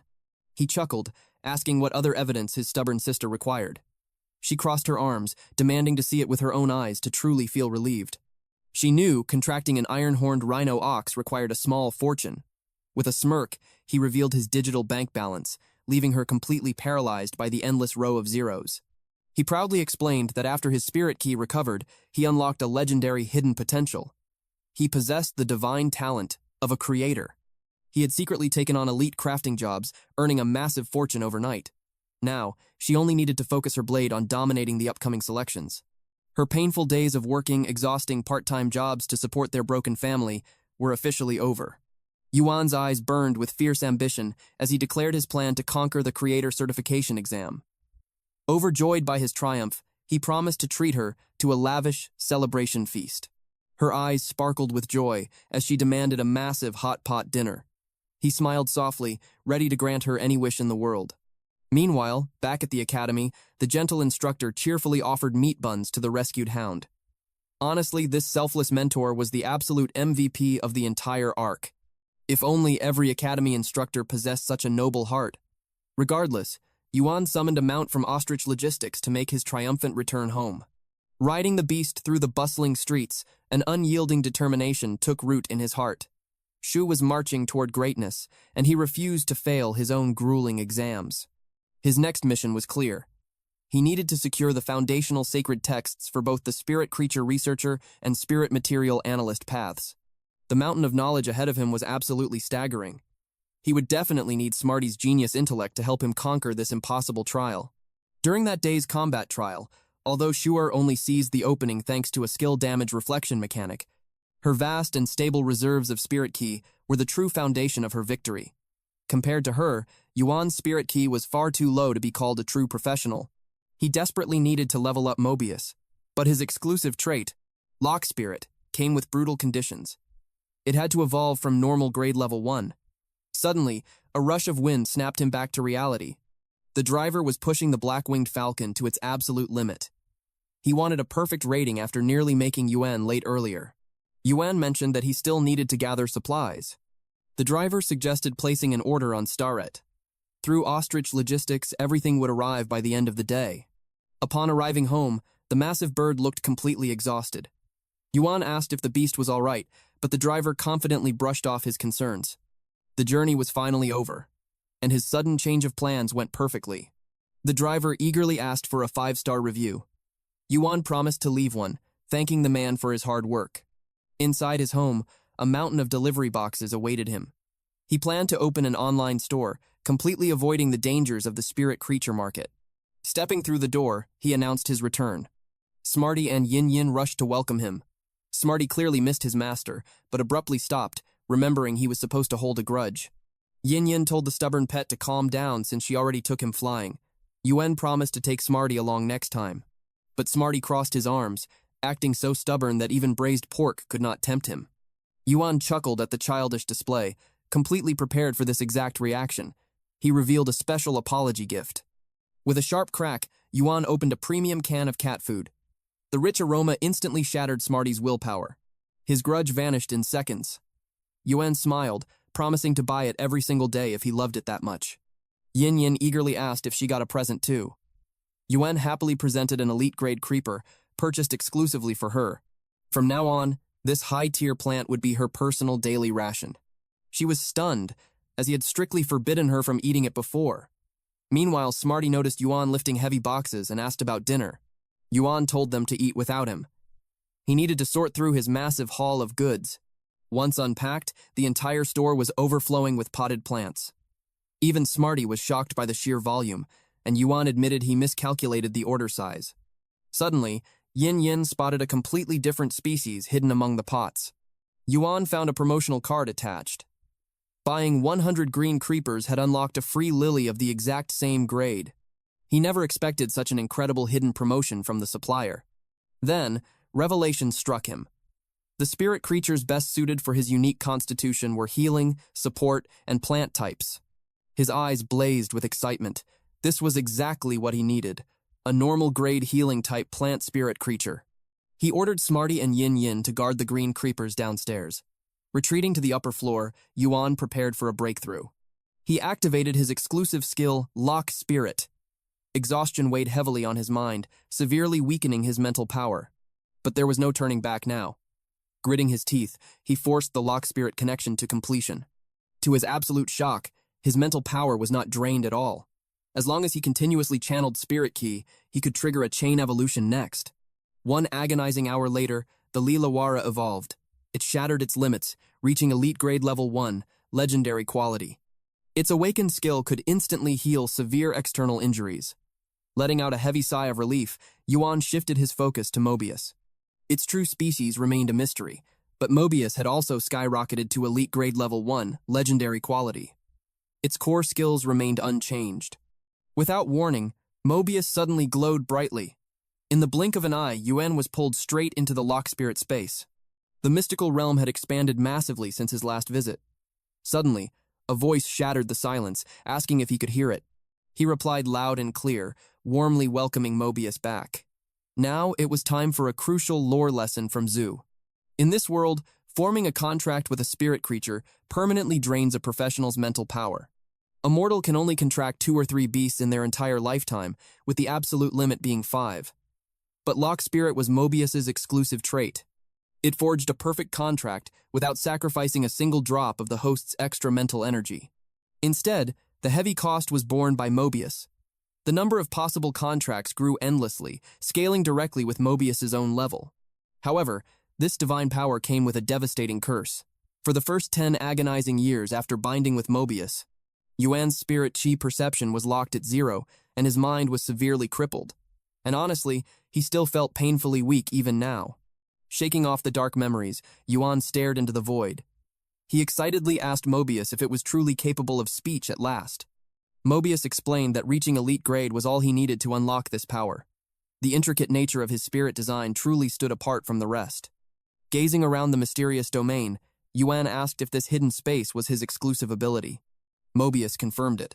As his contractor, Yuan could reshape this realm at will to safely house spirit creatures. Curious, Yuan pointed at a strange pool, unable to sense a single drop of spirit ki from it.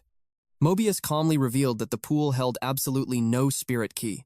It was entirely made of ordinary water. This revelation left Yuan utterly baffled. But Mobius smoothly added that water naturally attracts wealth. Hearing this, Yuan chuckled. His spirit partner certainly possessed a unique personality. Tossing an object into the pool, Yuan tested his theory. Just as he predicted, even low-quality energy stones meant for flower pots still radiated a steady flow of spirit ki. Out in the real world, precious spirit ki would always leak into the air. Achieving 100% efficiency was simply an impossible dream. But inside the locked spirit space, not a single drop of that precious energy could escape. By dropping in higher quality energy stones, the concentration of spirit ki would continuously multiply into an overwhelming force. A surge of pure excitement washed over Yuan. Strengthening his spirit creatures within this sealed realm would accelerate their growth at an unimaginable speed. Mobius confirmed his brilliant theory. Furthermore, as his rank advanced, the active duration of this divine space would drastically increase. However, Yuan faced a harsh reality. Sustaining this realm demanded an absolute mountain of Federation coins. Even the lowest quality energy stones cost a fortune, let alone the high quality ones. His path forward was crystal clear. Securing vast wealth was now his absolute top priority. Suddenly, the physical form of Mobius began to fade into mist. Panic gripped Yuan's heart, but his partner quickly reassured him. There was no imminent danger. He could simply only maintain this perfect spiritual link for half an hour each day. Their time had simply run out. As Yuan's very first contracted spirit creature, Mobius carried a heavy guilt. He softly apologized for draining Yuan's mental power and spiritqi perception over the grueling past 10 years. Yuan brushed off the apology with a gentle smile. Those 10 bitter years of hardship had forged his profound understanding of the world. More importantly, the flames of hope were burning bright once more.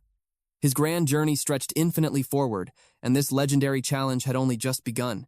Yet, the exhaustion of the day finally crashed over him. Yielding to overwhelming fatigue, Yuan fell into a deep, dreamless slumber. Dawn broke, and he immediately channeled his power into the green creepers. While Smarty casually surfed the web, Yuan pushed his limits through days of relentless cultivation. By the time he finished his monumental task, the dead of night had enveloped the store. Yinyan and Smarty were fast asleep. Slipping into another room, he cast his healing skill upon the two web-spraying spiders. Miraculously, the dying creatures were fully restored. This magnificent success was the true fruit of his brutal leveling exercise. 7 days flew by in a flash. Brother Yang stood frozen before Yuan's humble store. Taking a deep breath, he prayed to the heavens for a chance to finally turn his miserable fate around. Doubt still gnawed at his heart. He knew all too well that nurturing 100 pots of green creepers in such a brief window was an absolutely impossible task. Yet, his luck had struck gold. He had miraculously stumbled upon a spirit creature store secretly backed by a mighty creator. He pushed open the heavy door. Inside, Yuan was calmly waiting for his arrival. Brother Yang was incredibly anxious. He desperately needed this deal to succeed, and Yuan had accepted his terms without hesitation. With a welcoming gesture, Yuan invited him deeper into the shop. Yang had desperately lowered his expectations. Even if only 30 pots survived, it would be enough to keep his newly rented breeding base from collapsing entirely. He nervously glanced to the right. A sea of perfect green creepers greeted him. He snapped his head to the left, and even more vibrant pots lined the walls. Flawless pots covered every single inch of the room. Yuan calmly announced that the entire order was complete. Yang had only hoped for 76 successful pots out of the 100. Absolute shock washed over Yang's face. Trembling with awe, he declared that Yuan had practically saved his life. Yuan smiled and told him to drop the excessive flattery, but a fierce determination burned in Brother Yang's eyes. He demanded Yuan name his price, swearing he would not haggle down a single cent. Yuan simply stated that their originally agreed price was perfect. A wave of profound gratitude hit Yang. He had finally met a truly noble benefactor.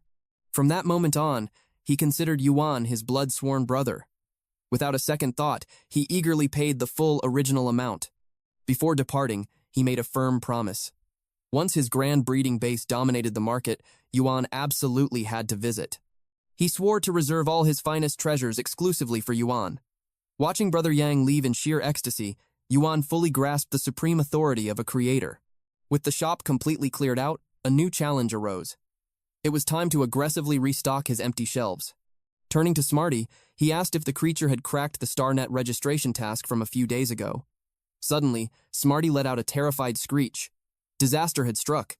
Yuan instantly dashed to his side, his heart racing. Tears streamed down Smarty's face as he wailed a tragic confession. He had grown hopelessly fat and could never eat energy biscuits again. Bursting into laughter, Yuan gently assured him that his fur had simply grown gloriously fluffy. Scanning the creature's hidden stats, the magnificent truth was revealed. Smarty had broken through to elite grade. Yuan asked if this glorious evolution made him feel any smarter. Smarty proudly nodded, arrogantly claiming his unmatched genius came strictly from his own legendary talent. In the past, his tiny brain could only process a single energy biscuit's worth of profound knowledge. But now, his brilliant mind could easily handle the weight of 5 entire energy biscuits. Yuan smirked, noticing how the dramatic beast had completely swapped his obsession from braised pork to these premium snacks. With this newly awakened intellect, Yuan firmly declared that he would be heavily relying on his brilliant assistants. Pumping his chest with pure confidence, Smarty swore he would handle everything. But just as Yuan turned to look for Yinyan, a frantic scream shattered the peace. Something terrible had just unfolded. The familiar scene unfolded once again, and Yuan braced for what was coming. Yinyan appeared before him, panicking that her body had drastically shrunk. She anxiously wondered if she had caught a terrible illness. But Smarty already knew the truth, proudly announcing that she had simply leveled up. He turned to Yuan for confirmation. A quick check of her stats revealed the stunning truth. She had already broken through to elite grade level 2. Her awakened abilities were absolutely fearsome. First was Sound Spike, launching a lethal projectile of pure acoustic energy straight at a designated prey. Second was Turbulence. By vigorously flapping her wings, she could summon a violent, chaotic storm of rapid air currents. Without a doubt, these were pure combat abilities. Yuan was deeply puzzled. Why did a singing bird awaken such lethal moves? Guiltily, Smarty confessed that they had been secretly testing her powers. He revealed a heavily damaged wooden board. Shocked, Yuan asked if a sound spike had caused those brutal marks. Yinyan sheepishly agreed, admitting they had practiced while he was away. Eager to show off, Smarty suggested they run the test again to witness her true destructive might. Smarty confidently held up the target board. Yinyan warned him to step back, fearing the blast radius was far too dangerous. Unfazed, Yuan commenced the sound spike experiment. The fearless Smarty brushed off the warning. He completely trusted her deadly accuracy. Then, the attack launched. Smarty's jaw dropped in absolute terror as the shockwave hit. He instantly realized how terrifying her power truly was. He received a gentle head pat to calm his trembling nerves. Next came the turbulence test. Yin unleashed a violent storm, instantly shattering the plank into 1,000 pieces. Yuan watched in awe. The raw power completely dwarfed her normal grade strength. The truth hit him like lightning. Yin was no mere songbird. She was an authentic, lethal combat-class spirit pet. Suddenly, a delivery arrived at Yuan's doorstep. He quickly signed off on the requested documents to secure his goods. Meanwhile, Smarty's excitement hadn't faded in the slightest. He eagerly begged to test Yinyan's skills again, betting she could now blow a hole straight through solid iron. But Yuan firmly shut down the idea. They had already pushed her limits several times, and the little bird was physically exhausted. He ordered her to get some well-deserved rest. Then, he turned his attention to Smarty. As a 100-questions beast, his unique intellect would be put to the ultimate test very soon. Smarty puffed out his chest, ready for any challenge. But his confidence shattered when Yuan ordered him to feed the 2 web-spraying spiders. Terrified of a venomous bite, he approached them with trembling paws. Watching this, Yuan realized a universal truth. The deep-seated fear of terrifying arachnids was heavily wired into the DNA of most spirit creatures. Yuan had just been teasing the poor beast and quickly stepped in to help. With the spiders fed, he assigned Smarty his true mission, to meticulously record all spirit creature data within the shop. From this day forward, the monumental task of data management would rest solely on Smarty's capable shoulders. Suddenly, Smarty noticed a mystical anomaly. The web-spraying spiders began radiating bizarre energies. The left one glowed with an eerie green aura, while the right one pulsed in deep purple. Yuan's eyes widened. It was the ultimate sign of a rank advancement. The spiders frantically spun thick threads, sealing themselves inside impenetrable evolutionary cocoons. Smarty stared in pure awe. He couldn't believe Yuan had triggered a simultaneous dual evolution. Yuan humbly explained the truth. Just like the iron-horned rhino ox from before, they were already standing on the brink of evolution. A tragic accident had simply stalled their destiny. Now, with their lost vitality fully restored, breaking through to the next rank was an absolute certainty. 2 agonizing hours passed. Finally, the cocoons burst open. The first spider had taken a legendary path. A complete prehistoric reversion. It had awakened the exclusive fierce poison trait. Its entire body, and every thread of its webbing, was now laced with highly corrosive, lethal toxins.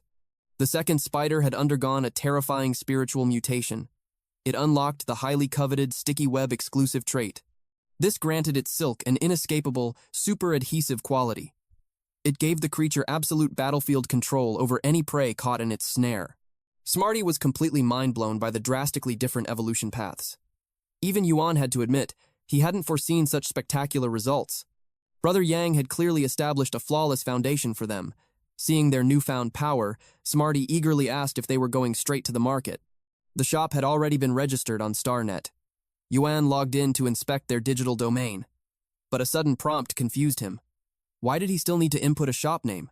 Smarty proudly smiled, explaining he had intentionally left the naming rights to his master. Feeling the weight of the moment, he began typing. He officially christened the shop the No Loss Spirit Creature Store, and he established his legendary merchant identity under the username Deep Mountain Old Forest. Smarty playfully sighed. After all the grueling application hurdles, his master picked the most old-fashioned name possible. Ignoring the T's, Yuan verified the installation of their star receiver. The crucial StarNet card test was the final step. The system chimed, confirming the setup was nearly complete. He swiftly scanned the mystical card. The advanced magic tech scanning blew them away. Tapping the card against the spiritual pots, they marched straight into the spider containment room. Looking at the newly evolved beasts, Smarty wondered if they required digital scanning as well. Yuan declared it the highest priority. He then jokingly aimed the scanner at Smarty like a lethal weapon. After a brief moment of laughter, the world around them suddenly warped. Smarty looked around in absolute awe, asking what dimension they had just entered. Yuan smiled confidently. Welcome to their official StarNet storefront. All those painfully complex application procedures weren't just for some basic web page. This was a fully immersive digital realm. Smarty was utterly speechless at the massive scale. The virtual shop was twice the size of their actual home. StarNet may be constructed entirely from digital code, but the spatial data translates directly to reality. It projects an ultra-realistic virtual space that feels completely authentic to the senses. Smarty tilted his head, wondering why their cozy home decorations hadn't ported over. Yuan sighed with a wry smile. In the ruthless world of StarNet, custom decorations cost cold, hard cash. Driven by pure practicality, Yuan finally mastered the system interface. With that settled, they ventured into the star community to explore. Yuan warned him to stay close.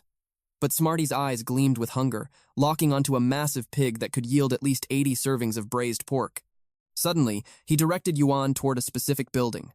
It was a high-end furniture and decoration shop. Stepping inside, Yuan scanned the area, hoping to find the perfect pieces to elevate his own store's atmosphere. An advanced intelligent robot glided forward, requesting their preferences. Smarty stared at the machine in absolute awe. Yuan requested 2 elegant flower stands and a 1.5-meter counter. The robot guided them to the items, but the sheer price tag left them utterly pale and speechless. Yuan immediately backed down from the purchase. Even if they possessed that kind of wealth, squandering it here felt completely foolish. Meanwhile, Smarty resolved that with 120% effort, crafting these items by hand was entirely possible. Shifting his focus, Yuan asked the robot to show them the absolute cheapest chairs available. They needed basic seating to ensure their future guests' comfort, but a single chair cost 15,000. Desperate, Smarty tried to haggle it down to 1,000 Federation coins at most. The mechanical clerk coldly rejected the offer, stating that price negotiation was entirely beyond its programmed authority. The utter failure of his haggling left Smarty deeply crestfallen. Yuan gently reassured him, explaining that human charm meant nothing to a lifeless machine. Their next destination was the Grand Bookstore. Confused, Smarty questioned their sudden change in plans. Yuan reminded him of his impending creator exam. Studying the required textbooks was an absolute necessity. Yet, the sheer volume of knowledge housed within was completely overwhelming. Placing his trust in his companion, he tasked Smarty with the selection. Smarty rapidly fired off a list of titles to the store's intelligent robot. The massive order totaled 327 books, including a complimentary catalog. The robot then offered its packaging services. Yuan commanded the machine to compress the vast data into a single knowledge chip and forward it directly to his provided address. Before finalizing the transaction, the robot demanded his signature on a strict confidentiality agreement. It issued a grim warning. If the texts were shared outside his family, the Creators Association would relentlessly pursue him for the leak. With all their crucial preparations finally complete, it was time to return to base. Reflecting on the trip, Yuan noted the undeniable efficiency of those advanced intelligent robots. He seriously considered acquiring one to stand guard over his own shop. But the moment they materialized back home, they startled an unexpected guest. Witnessing his sudden in-store teleportation, she immediately identified him as the owner. She then coldly criticized his establishment for lacking even a single intelligent robot. Left entirely to her own devices, she had waited in frustrating silence, completely blind to his return schedule. He offered a polite apology, explaining that this humble shop had only just opened its doors. Acquiring an intelligent robot simply had not fit their immediate timeline. Deep down, Yuan felt a flash of silent annoyance.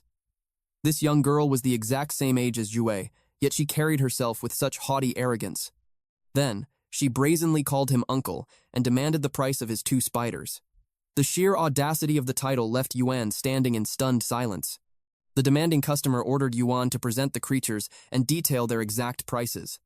She even boldly warned him against overcharging, mockingly referencing his shop's name, No Loss. Unable to contain himself, Smarty collapsed onto the floor, howling with uncontrollable laughter at the uncle remark. Regaining his composure, Yuan introduced the smaller creature with long, agile, weaving legs. He revealed it as a web-spraying spider, newly awakened with the exclusive trait, Sticky Web. Relief washed over her as she realized it carried no venom. Moving on, he directed her attention to the massive, imposing specimen beside it. This was a greenish web-spraying spider, armed with the deadly exclusive trait, Fierce Poison. The shock made her stumble backward, crashing to the floor as her bee hat flew off upon impact. The accident exposed a completely bald head beneath. Seeing the gleaming surface, Yuan's mind instantly pictured a smooth, braised egg.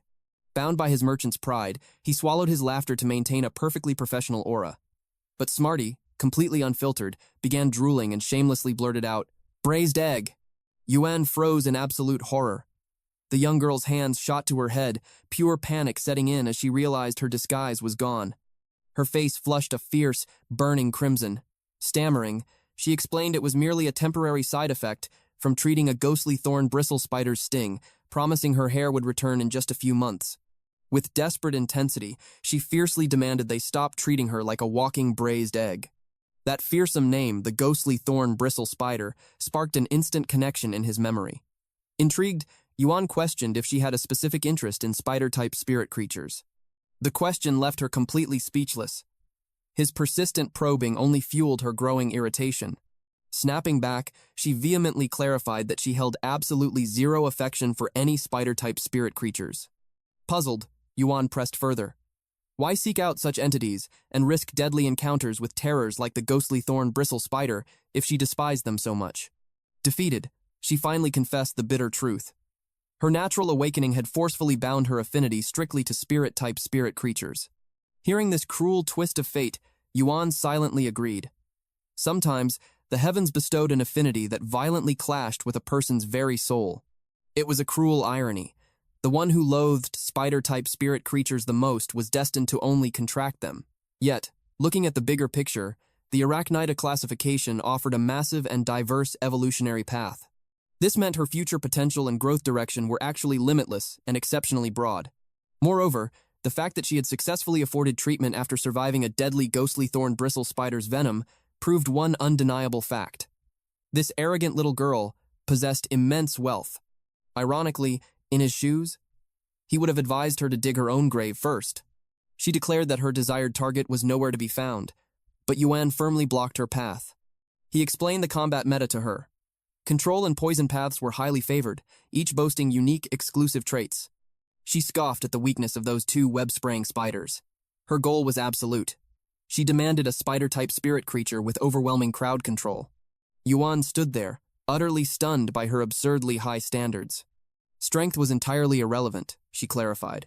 She simply wanted to grind for a web-spraying spider with the transparent web-exclusive trait. Even if she had to custom order multiple elite-grade, epic-quality beasts, Yen saw right through her. This girl possessed both deep pockets and fierce stubbornness. The transparent web, an exclusive trait of unimaginably rare caliber. Even through custom orders, a streak of bad luck could ruin everything. They could grind through 10 or 20 web-spraying spiders and still fail. Yet, Yuan sensed a golden opportunity. He confidently claimed he could secure it, simply asking for her desired quantity. Insulted, she glared fiercely at him. Did he take her for some naive, adorable fool? Even with his slightly handsome face, she refused to swallow his sweet words so easily. Irritation flared within Yuan. But then, her unexpected compliment completely derailed his train of thought.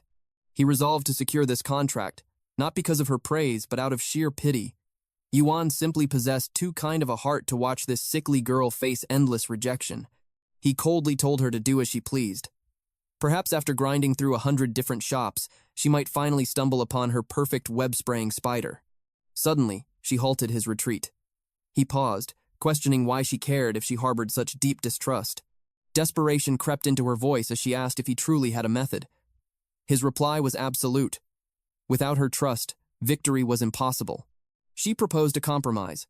They would connect on Starrett first. Once he successfully customized the web-spraying spider, she would return to make the purchase. Yuan's tactical retreat had worked flawlessly. He had successfully seized the upper hand. With vast experience in handling such clients, he firmly rejected her offer. He commanded her to return only when she was truly ready to buy.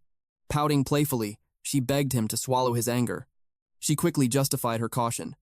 The shop's painfully bare walls practically screamed out like a scam trap. She fiercely insisted on exchanging contacts. If he could truly customize the beast, the price would not be an issue. Reluctantly, Yuan agreed to the connection. Their identification cards chimed together. She snickered at his ridiculous username. Glancing at hers, Cloudstream. He casually noted it was a habitat for shark eagles. She furiously branded him an idiot for actually calling her a sand sculpture. The fiery banter raged on between them. Yuan swiftly regained dominance. He proudly reminded her of his status as the crucial shop owner, the only one capable of customizing her web-spraying spider. She screamed at him to drop the attitude. She firmly established her own dominance as the wealthy client holding the purse strings. 10 radiant coins were instantly transferred. With the deal sealed, she eagerly awaited his triumphant return. Yuan stared in absolute shock at her seemingly bottomless wealth. A single custom web-spraying spider cost 2 radiant coins. Yet, she flawlessly paid the full price for 5 of them without a single blink. Smarty's eyes blazed with greedy delight at the mountain of wealth. He foolishly believed their financial struggles were finally over. Now, Yinyan could finally get the latest records and a premium sound system. Yuan shattered those dreams immediately. This was merely a deposit, locked securely away until her impossible custom demands were met. Until that moment of success. The official Starrett system held the funds in absolute custody. Fortunately, Brother Yang's recent final payment left them with enough operational capital. Then, reality struck as he checked the current market price for web-spraying spiders. Astonishingly, 5 elite-grade web-spraying spiders cost a single radiant coin. Smarty gasped, questioning the sudden massive price crash. The 3.3 radiant coins from Brother Yang had barely even touched their pockets. Yuan pondered the terrifying reality. Walking the standard cultivation path meant burning an unfathomable amount of wealth on spirit materials. Now, the Braised Egg Girl's decisive 10 radiant coin payment made perfect sense. Staring at their grim financial status, a dark cloud of despair hung over Smarty. Deep doubt consumed him. Could a tiny shop on Starrett ever truly claw back its massive investment? Yuan reassured him. With a new intelligent store robot on their side, the burden was slightly lifted. Yet, extreme frugality was now their absolute law. Expanding the storefront threatened to bleed them dry with unknown costs. Smarty remained deeply skeptical. After all, their shop had been utterly dead before they left. To make matters worse, their outdated robot model looked incredibly pathetic. Yuan commanded him to focus on the silver lining. Mastering the Braised Egg Girl's order was their golden ticket. Victory here guaranteed a massive injection of future funds. Those words completely failed to spark any joy. Defeated and broken, Smarty dragged himself upstairs to seek comfort in playing with Yinyan. Yuan assured him the funds would be recovered in no time. He then sought out Mobius. Entering his personal space, Yuan called out. He needed to discuss the spirit creature for his next lock spirit stage. However, Mobius immediately rejected the idea. He delivered a strict lecture on frugality. Resources were incredibly limited, and every coin had to be carefully managed. Yuan acknowledged the value of wealth, but he argued that greater strength was the true key to earning wealth at a much faster pace. He then revealed his choice for the next lock spirit stage. Even so, he deeply valued Mobius and wanted his genuine opinion. His target was the spirit siphon goldfish. To Yuan's surprise, Mobius completely dropped his strict demeanor. Mobius had absolutely no objections to the spirit siphon goldfish. However, he delivered a grave warning. The spirit energy required for its rank up was over 10 times that of a standard creature at the same level. Yuan accepted this heavy burden without a second thought. Though unspoken, he could always sense Mobius compressing his own energy to protect Yuan's weakening mental power. Because of this silent sacrifice, Yuan bore the absolute responsibility of helping Mobius recover. It was a mission of absolute trust between them. With their path set, Yuan activated the Starrett search function. What he saw left him completely speechless. A simple search summoned endless rows of storefronts, forming a massive digital street dedicated entirely to the spirit siphon goldfish. Sadly, almost all of them offered only normal-grade creatures. Yuan needed an elite-grade companion. He quickly adjusted the system filters, aiming directly for the highest-tier establishments. With a few precise adjustments to the settings, a colossal storefront materialized before him. Located about 800 meters inward, the shop utilized spatial compression to create a breathtaking display area. Every creature was meticulously arranged, paired with highly detailed holographic interfaces. The layout was a masterclass in presentation. Suddenly, a woman gracefully approached and asked how she could serve him. She offered her personal assistance, noting that her regular staff were currently away on leave. Yuan was genuinely surprised to encounter a living person rather than an AI construct. She introduced herself as the shop's proprietor, Joe Jackson. Yuan stated his purpose clearly. He was there to purchase a spirit siphon goldfish. Nodding in understanding, she guided him down the grand aisle. She revealed a massive pool holding the normal grade stock, all uniformly priced at 0.5 radiant coins. Then, he saw it. A vibrant red goldfish, more than twice the size of the rest, a true elite-grade specimen. It carried a heavy price tag of 5 radiant coins. The rumors were completely true. The spirit siphon goldfish regenerated spiritqi at a terrifying speed.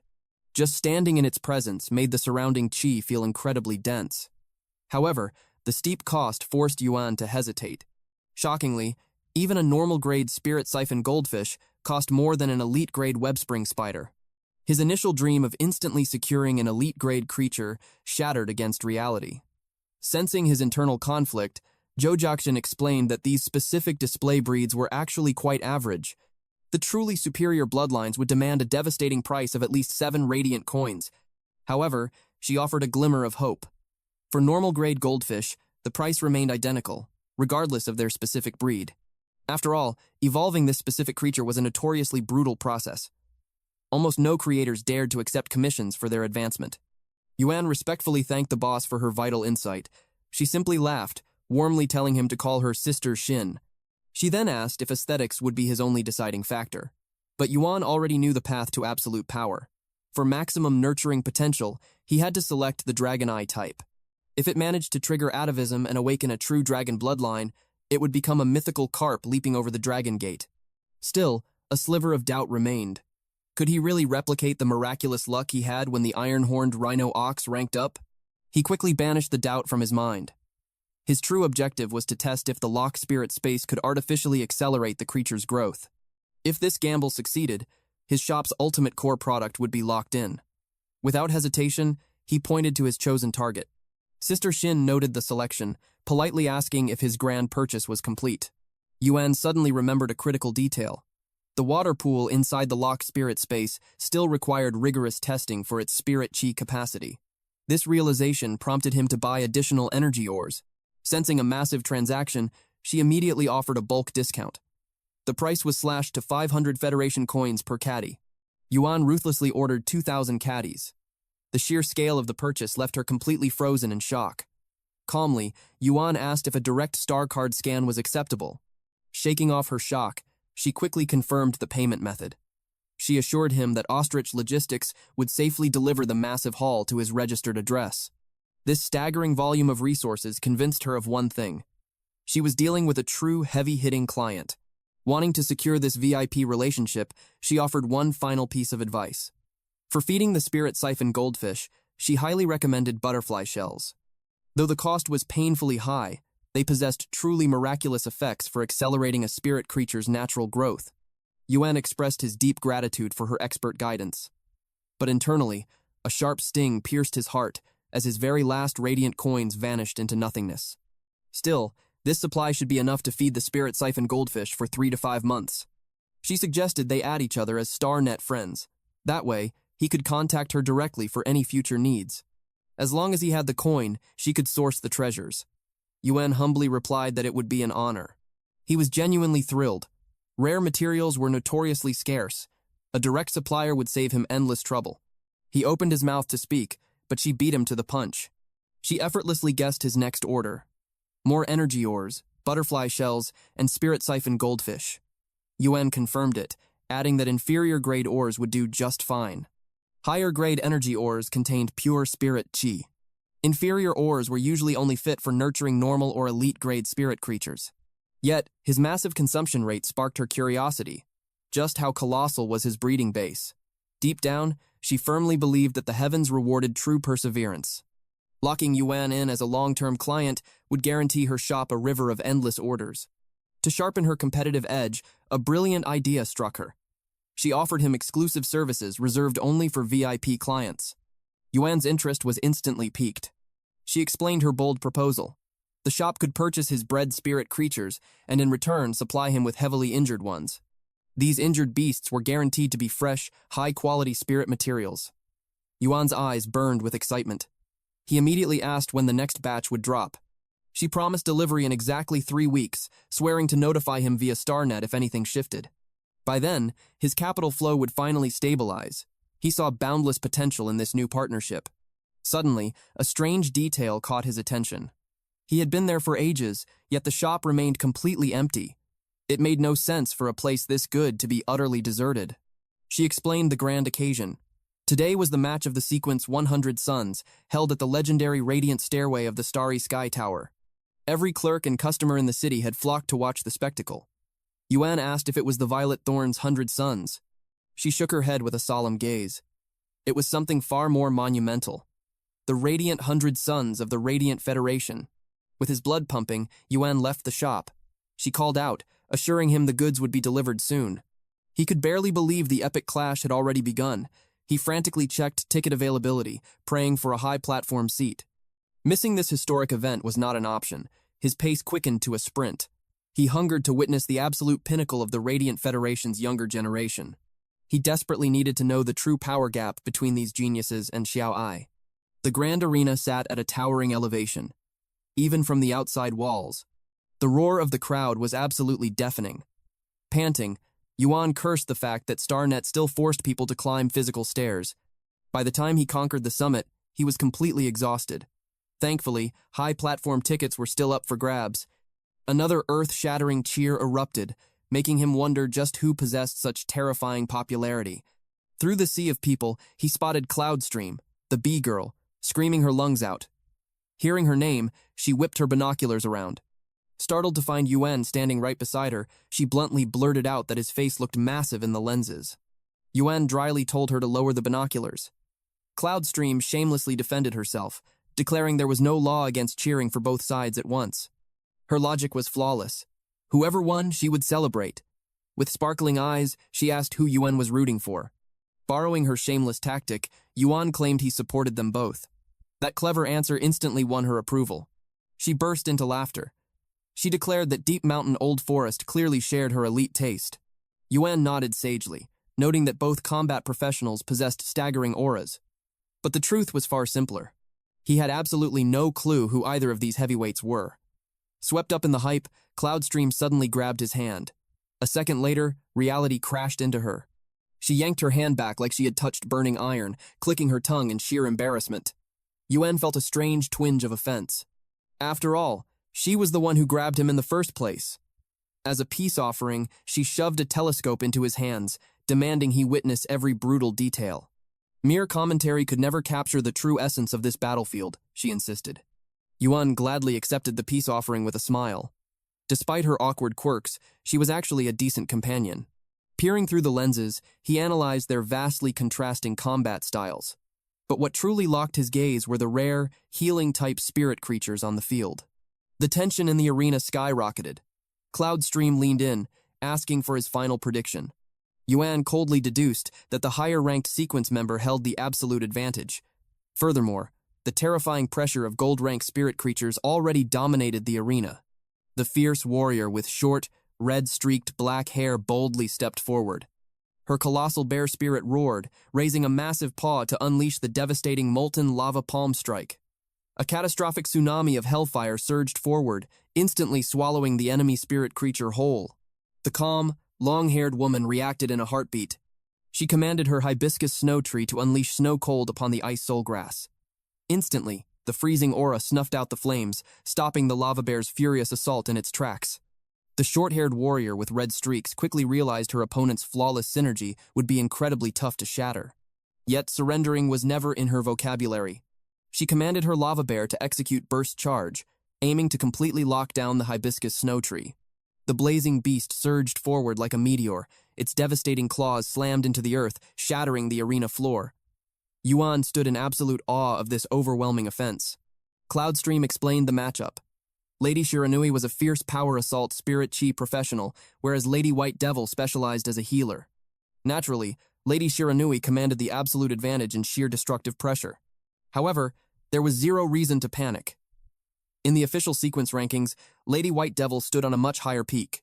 Her real name was Daisy. Known to the world as White Devil, she proudly held sequence rank 18. She swiftly mended the hibiscus snow tree, completely suffocating the lava bear's brutal momentum.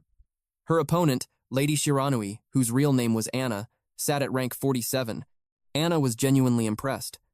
She never expected Daisy to possess enough energy to stabilize two spirit creatures under such hellish pressure. But her relentless onslaught was never meant to end with a single strike. Crushed beneath the terrifying weight of the twin bears, the hibiscus snow tree was forced into pure defense. The audience held their breath. Was the scale of victory finally tipping? This brutal war of attrition dragged on for a grueling 7.5 minutes. Anna flashed a confident grin, taunting Daisy that her spiritqi reserves were practically running on fumes. This made Yuan wonder. Despite her superior sequence rank, was a healer truly destined to fall against a power assault type? Daisy remained icy calm. She warned Anna that the chasm between rank 18 and 47 was wider than she could ever comprehend. She immediately activated Snow Cold. Her spirit creature's aura erupted with explosive power. Following up instantly, she commanded the Ice Soul Grass to unleash Extreme Cold Seal. The lava bear roared in defiance as crushing layers of glacial ice sealed it away. Anna stood completely mesmerized by the sheer power. Even after enduring such a grueling battle, Daisy still possessed the power to unleash an ultimate, wide-scale technique. Both lava bears were instantly frozen solid, but the hibiscus snow tree and Ice Soul Grass were also on the brink of collapse. Cloudstream's heart raced with rising anxiety. Even though Lady White Devil brilliantly halted the assault, an ice seal of that caliber could not hold forever. The moment it shattered, Lady Shiranui would unleash hell. Yuan, however, saw the bigger picture. Things were far from over, because the White Devil was the ultimate healer. Exactly as predicted, Daisy summoned her revival butterfly and activated Wings of Revival. In a flash of light, her spirit creature's vitality roared back to life. The entire arena gasped in shock. Devastating injuries closed up in the blink of an eye. Though not in perfect condition, their combat power had completely returned. Anna threw her head back and laughed in sheer disbelief. Yet, her burning spirit remained unbroken. She proudly declared she would claim the final victory. Suddenly, a miraculous breakthrough occurred. Her spirit creature shattered its limits, evolving into a platinum-rank flowing flame giant bear. Daisy calmly confessed that she never foresaw such a legendary evolution. However, her iron resolve did not waver for a single second. Instead, she summoned a swarm of crimson butterflies that danced across the entire battlefield. Anna sneered, boasting that no matter what tricks Daisy pulled, she would never pierce the absolute defense of her flowing flame critical strike. It was a flawless technique of both offense and defense, forged solely to crush the White Devil. Daisy offered no words. She merely directed the crimson swarm to strike. Like phantom blades, they phased straight through the giant bear's massive form. The flowing flame giant bear threw its head back, screaming in pure agony. Fountains of blood erupted as the lethal, delayed damage finally took hold. Anna stood frozen, completely paralyzed by the shocking twist. Watching her mighty spirit creature collapse, she fell to her knees. The arena echoed as the host declared the champion. Lady White Devil Daisy. She had triumphantly claimed a Stairway Glory star. Flashing a bitter smile, Anna confessed her critical miscalculation. She never imagined the revival butterfly had evolved into a mythical fantasy breed right at the gold rank. She swallowed her pride and accepted her defeat like a true warrior. Daisy smiled warmly and extended a hand of friendship. Daisy revealed the terrifying truth. After stepping into the fantasy breed realm, it was no longer a revival butterfly. It had been reborn as the Calamity Butterfly. She pulled Anna to her feet, urging her to hold her head high for the watching world. Upon seeing this, the entire stadium erupted in thunderous applause. Cloudstream shook Yuan violently in pure hype, screaming about how impossibly cool Lady White Devil was. And despite her tragic loss, Lady Shiranui had proved her worth. Just as expected from a bear master, her explosive offense left an unforgettable mark on history. Yuan fell into deep silence. The petty schoolyard scuffles his sister fought were absolute child's play compared to this clash of titans. For the very first time, the horrifying true power of the Radiant Federation's elite young warriors finally clicked in his mind. The time had come for Cloudstream to depart. But before she vanished, she threw one last reminder at Yuan regarding her web-spraying spiders. Standing alone, Yuan still felt a cold shiver down his spine. The sheer, overwhelming terror of a fantasy breed was permanently burned into his soul. An unprecedented victory. A gold-rank healing spirit had actually defied the limits, crushing a platinum-rank combat spirit. The glowing rune in his palm was the ultimate key. It could evolve a spirit into a mythical fantasy breed, and as fate would have it, it perfectly matched healing types. But there was a harsh reality. The only healing spirit in his arsenal right now was Lily Luara. He brushed the thought aside. It was too soon to worry. Suddenly, Yinyan's voice echoed, muttering strange poetic nonsense. The starry sky rains down a lonely light. Silence guards a fragile hope, stumbling through the dark. Blind to the distant horizon, yet fiercely clinging to the deep desire burning within the heart. Yuan marched into his room. He demanded to know what they were doing, as their voices echoed all the way downstairs. The duo jumped in absolute panic. Smarty frantically switched computer tabs, scolding Yuan for barging in without knocking. Yuan was baffled. Why would he knock on his own bedroom door? Their panic only fueled his suspicion. Sweating bullets, Smarty made a quick excuse. He claimed Yinyan was simply practicing her singing, and he was finding sheet music. Yuan sighed and told Smarty to move aside. He needed the computer to search for crucial data. Yinyan leaned in, whispering to confirm that Yuan suspected nothing. Smarty breathed a heavy sigh of relief. He boasted about his lightning-fast reflexes. Since the secret account was registered in the shadows, Yuan would never discover the truth. Meanwhile, Yuan focused on the glowing screen. He studied the grueling requirements to promote a copper-rank spirit to legendary quality. At the bare minimum, a C-rank spiritqi was absolutely necessary. Without it, he would be forced to auction his 2 web-spraying spiders online. Even then, they would fetch a handsome price. Suddenly, the sharp ring of the doorbell shattered the silence. Yuan headed downstairs to answer it. It was Ostrich Logistics. Courier 457 had delivered his Starret purchases right on time.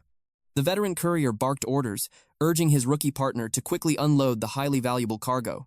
Smarty peeked over with burning curiosity. Yuan calmly brushed it off, stating this was vital for the shop's future expansion. A girl struggled with towering boxes. She introduced herself as Anong, before stumbling over her words in a panicked correction. She nervously stated she was Rookie Courier 3451. Seeing the heavy load slipping from her grasp, Yuan swiftly stepped in to take the burden. But disaster struck. The fishbowl balancing on top suddenly plummeted. With lightning speed, Smarty lunged forward. He managed to snatch the bowl, taking a massive splash of water straight to the face. Panicked, he frantically checked for the fish. A sigh of relief. Yinyan had snatched the fish out of mid-air. Furious, the senior courier harshly scolded the rookie for her reckless mistake. Bowing deeply, she offered a sincere apology. Yuan casually waved it off. It was no big deal. Everyone makes mistakes. Meanwhile, Smarty was locked in a trance. Drool pooled at his mouth as he glared hungrily at the tiny fish. Yinyan stared in absolute awe at the mountain of boxes filling the shop. Smarty joked, asking if they were opening a massive ore farm. Yuan laid out his grand vision. Expanding their scale was the only path to massive profits. Yet, his mind lingered on the rookie courier's terrifying physical strength. Moving 2,000 caddies of energy ore by herself was an absolute monstrous feat. Even with spiritqi reinforcement, forging such power from childhood was awe-inspiring. Yuan dismissed his pets to play upstairs. It was time for absolute seclusion and cultivation. He gave Smarty one final order. The knowledge chip data was already uploaded to his Starret account. It was time to start studying. Smarty gave a confident nod, swiping a handful of biscuits before vanishing upstairs. The atmosphere shifted instantly. Yuan unleashed the power of the lock spirit. The true test had begun, advancing the fish. One grueling hour later, the creature had massively outgrown its tiny bowl. The realization hit Yuan like a truck. Breaking from normal grade to elite grade devoured several times more spiritqi than the green creeper ever did. Yet, the spiritual power feedback was completely identical. The harsh truth finally dawned on him. This was why the spirit siphon goldfish was infamous for being impossibly hard to raise. A heavy burden weighed on his mind.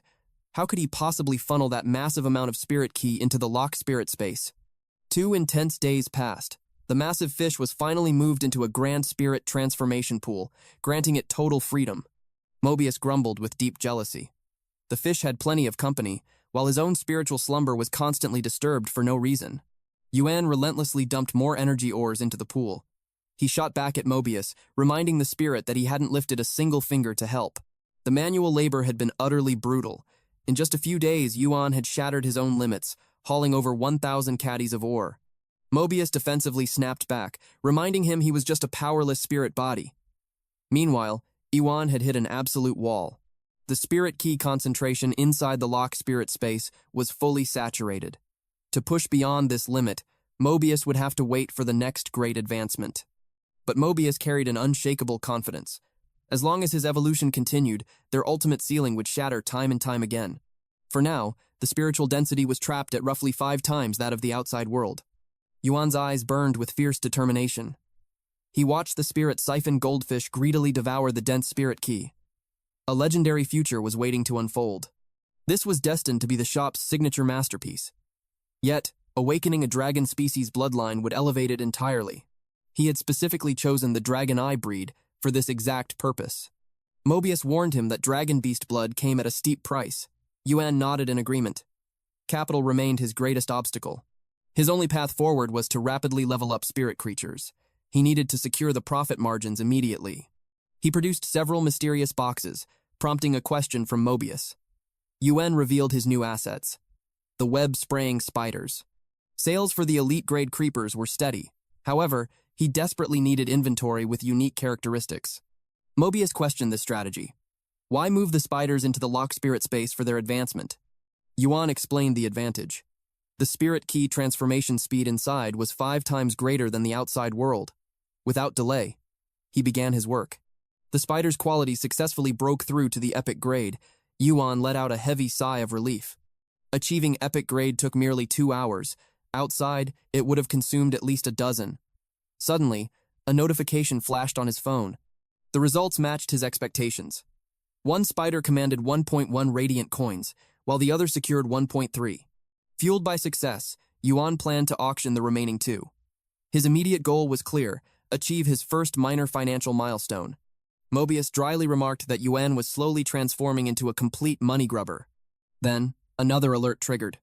Yuan received a 500 Federation coin tip from Lord Sunday.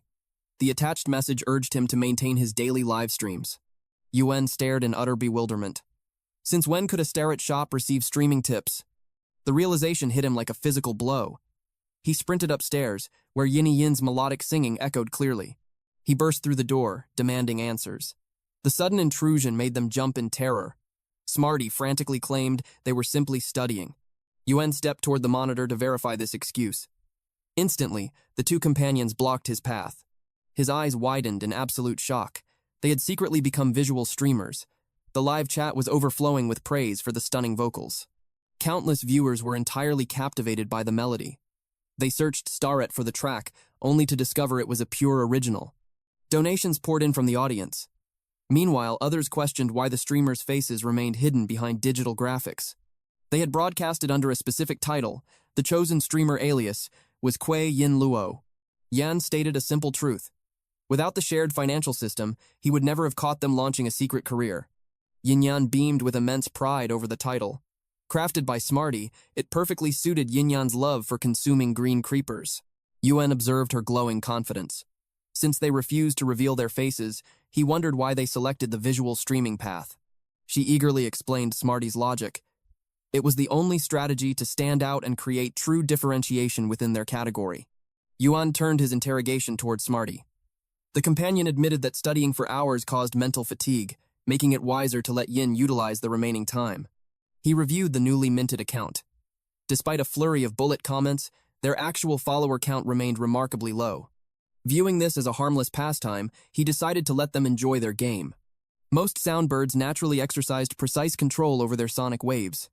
However, their family's Yinyan simply possessed a lifelong passion for singing. His anger faded, realizing it was wise for them to cultivate their unique talents. Yet, the reality of the situation was far greater than a mere handful of followers. He remained completely unaware of the truth. Kuei Yin Luo was destined to become an absolute legend in the streaming world. The duo celebrated their hard-won permission. However, Yuan established strict boundaries against accepting inappropriate donations. He capped their tipping limit at 500 Federation coins. Furthermore, he instructed them to pivot toward the visual voice actor category. Overwhelmed with absolute joy, Yin hoisted Smarty onto her back, and the two bolted from the room. Yuan sighed, noting that his dependents had grown rebellious. Mobius simply remarked that the pair was endlessly fascinating. Yuan dismissed the topic for now. His mind was entirely consumed by the urgent need for Mobius to level up.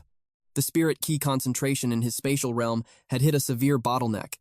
It could no longer sustain the massive consumption of his nurturing spirit creatures. The unyielding prerequisite for his advancement was clear. He first had to elevate the levels of his other spirit creatures. Transforming spiritqi could certainly accelerate this process. Unfortunately, he was strictly bound by his own professional spiritqi rank. Thus, his overall efficiency was crippled. To truly accelerate this grueling process, Mobius's level had to increase. It was an inescapable, vicious cycle. Mobius advised pursuing high-quality evolutions despite the astronomical financial cost. But there was no alternative. Only by drastically improving a spirit creature's quality could its true level be fully unleashed. His ultimate ambition remained unwavering. He wanted every single spirit creature to realize their maximum potential. For the Dragon Eye Spirit Siphon Goldfish to advance, it requires at least 3 drops of Dragon Beast blood. And for Lily Lara to attempt a legendary grade breakthrough, she needs 1 portion of Revival Soil, 2 Redwood Tree Cores, and 1 liter of Flora Spring Water. Faced with these demanding requirements, Yuan had no choice but to contact Sister Shin. She answered the call, completely taken aback by his request for Dragon Beast blood. That material was incredibly expensive, yet, secretly, she was thrilled that her instincts were dead on. He was truly a top-tier client. A patron worthy of dropping nearly 5 radiant coins during his very first visit. She provided the market rate. A single drop of gold-rank Dragon Beast blood would cost 80 radiant coins. As for the platinum rank, that would demand a staggering 2,000 radiant coins per drop. She promised a massive discount for bulk orders, guaranteeing absolute purity without dilution. But Yuan's sudden silence prompted her to ask if he was still on the line. In reality, tears streamed down his face. He was completely broke. Clearing his throat, he quickly clarified that he was merely checking the prices. Deflecting the awkwardness, he placed his actual order. 4,000 caddies of inferior energy stones, and 3 normal-grade spirit siphon goldfish. Sister Shin accepted without hesitation. Securing those items would be an absolute breeze. Ending the call, she calculated her supply chain speeds. Anticipating he would need the Dragon Beast blood upon his next return, she immediately prepared to secure her new VIP client. 2 hours later, fresh shipments of fish swam through the pool. Mobius noted how shockingly fast the delivery had arrived. Meanwhile, Yuan had just completed his task. 5 web-spraying spiders were successfully upgraded to epic quality. However, his recent profits were already drained.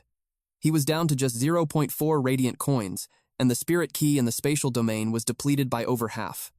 Watching the goldfish, he felt a sting of envy for their carefree existence.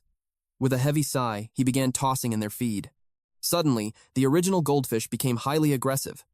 Yuan frowned in confusion. These creatures used to share the exact same environment. The transformation pool was incredibly spacious, yet a brutal fight broke out. Mobius simply stated that Yuan was being far too naive. This was the cruel law of nature, the brutal reality of survival of the fittest playing out right before his eyes. Evolution was the most profound creative power that the heavens bestowed upon all living beings. No spirit creature would willingly share the spiritqi. They would devour one another to fuel their own power, completely discarding their past bonds. The truth hit Yuan hard. This was exactly why the strong constantly grew stronger, while the weak were trampled. Mobius praised his sudden enlightenment. Yet, Mobius added a crucial detail. Nature demands balance. The ultimate masters of power must eventually learn the ways of coexistence and order. Channeling a state of pure tranquility, Yuan successfully suppressed the violent urges of the Dragon Eye Spirit Siphon Goldfish. Assuming no further chaos erupted, he calculated the remaining 3 fish would achieve elite-grade evolution within 5 days. Yuan confidently accepted this task, dropping in additional ores. Checking his phone, a smile formed. The green creepers had sold out in record time. With Mobius wrapping up the upgrades for the web spiders, Yuan prepared to restock his digital storefront. Realizing it was time to finalize a delivery for his client, Braised Egg, he logged into his online shop. Instantly, he was greeted by a fierce argument over sold-out goods. A female customer was furiously complaining. She claimed that when she first spotted the monk, she politely allowed him to order first. Yet, this shameless man had bought out the entire stock. The monk calmly replied that the Buddha taught his disciples never to steal. This self-righteous answer only fueled her blazing rage.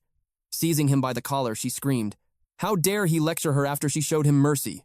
She boldly challenged him to a real-world duel. Fed up, Yuan commanded them to stop the bickering immediately, or take their feud outside his domain. To shift their focus, he displayed the newly upgraded web-spraying spiders. The monk gasped in absolute shock.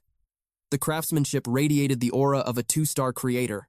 The girl stared in disbelief at the flawless, epic-quality beasts. Yuan firmly clarified that these masterpieces were custom orders, strictly not for sale. Intrigued by this hidden expert, the monk immediately asked for the requirements to place a custom order. Yuan calmly explained that his custom forging was closed for the month, and would only resume next month at the earliest. In perfect unison, the rival duo begged for more elite-grade green creepers. He shook his head. The stock was completely depleted, and he had no intention of forging that specific item again. Instead, he unveiled his upcoming inventory. A batch of copper-rank green creepers, alongside a flawless elite-grade spirit siphon goldfish. The moment he opened the pre-orders, chaos resumed. The girl slammed down a bid of 5 radiant coins to secure the copper-rank green creeper. Not to be outdone, the monk bid 8 radiant coins for the spirit siphon goldfish. Both fought desperately to lock down their reservations before anyone else could interfere. Observing their ruthless bidding war, Yuan realized these two were seasoned high rollers. They didn't even care to verify the actual market prices. He issued a cold, final warning. If they dared to start another turf war in his shop, both of them would be permanently blacklisted. What he completely failed to realize, however, was that these bitter rivals were secretly working together from the shadows. Exhaustion washed over Yuan. To maintain order, he quickly drafted a strict set of shop rules, pinning them to the most prominent spot on his storefront. Bowing respectfully, the monk stated he would await the good news of his order. With a swift turn, his avatar vanished from the digital shop. Noticing the girl lingering behind, Yuan asked if she had other business. He clearly stated that his stock of spirit creatures was completely empty. A brief moment of hesitation crossed her face. Then, she asked the impossible. Could he heal a wounded spirit creature? That immediately caught his full attention. She explained its grim condition, critical injuries, and a shattered foundation. Yuan calmly stated he could attempt the treatment, provided it was below silver rank. Pure joy washed over the girl's face. She cried out that her daughter's spirit creature was finally saved. Yuan completely froze at the mention of a daughter. Disbelief struck him like a physical blow. This woman looked no older than his own sister. She summoned her daughter's copper-ranked spirit creature. During a dimensional rift training session, a vicious horn demon had incinerated its roots. The revelation startled Yuan. Horn demons wielded a deadly hornfire, a flame cursed with intense withering properties. A direct hit on a plant-type spirit creature guaranteed absolute devastation. The mystery of its shattered foundation was finally solved. Overwhelmed with immense gratitude, she immediately asked about his fee. She confessed her current lack of funds, but solemnly swore to scrape the money together by next month. Yuan casually waved off her concern. His schedule was fully booked this month anyway. He instructed her to return with the creature next month, but he refused her money. His true demand was something far rarer, the legendary revival soil. Absolute shock painted her face, unable to comprehend such a simple trade. Without a second thought, she locked in the deal. She vowed to track it down for him. Upon success, they would renegotiate the final treatment fee. This left Yuan genuinely astonished. If even Sister Shin could not procure revival soil, this mysterious woman clearly possessed formidable connections. Just like that, his massive revival soil problem was solved. As for the Flora spring water, simple wealth could handle that. The only missing piece was the redwood tree core. He pondered if the treasure pavilion's grand auction was his only hope. Pushing those distant thoughts aside, Yuan fired off a quick message to Cloudstream. He announced that the web-spraying spiders were ready for immediate pickup. She materialized almost instantly, leaving Yuan entirely stunned by her blinding speed. She immediately accused him of using cheats. Producing 5 epic-quality spiders in mere days defied all logic. His terrifying efficiency had caught even her off guard. She promised to begin harvesting the transparent spider silk right away. After a thorough inspection confirmed their flawless quality, her satisfaction peaked. She eagerly ordered the immediate shipment of the goods. Her thrilling excitement was undeniable. Yuan casually warned her about one spider's deadly poison skill, advising strict caution around her hair. That comment instantly struck a nerve. She furiously yelled that the previous sting was an accident, and her hair was already growing back. With the funds transferred, she stormed out. Yuan wondered about her constantly prickly attitude. But with his capital finally restored, it was time for a massive production expansion.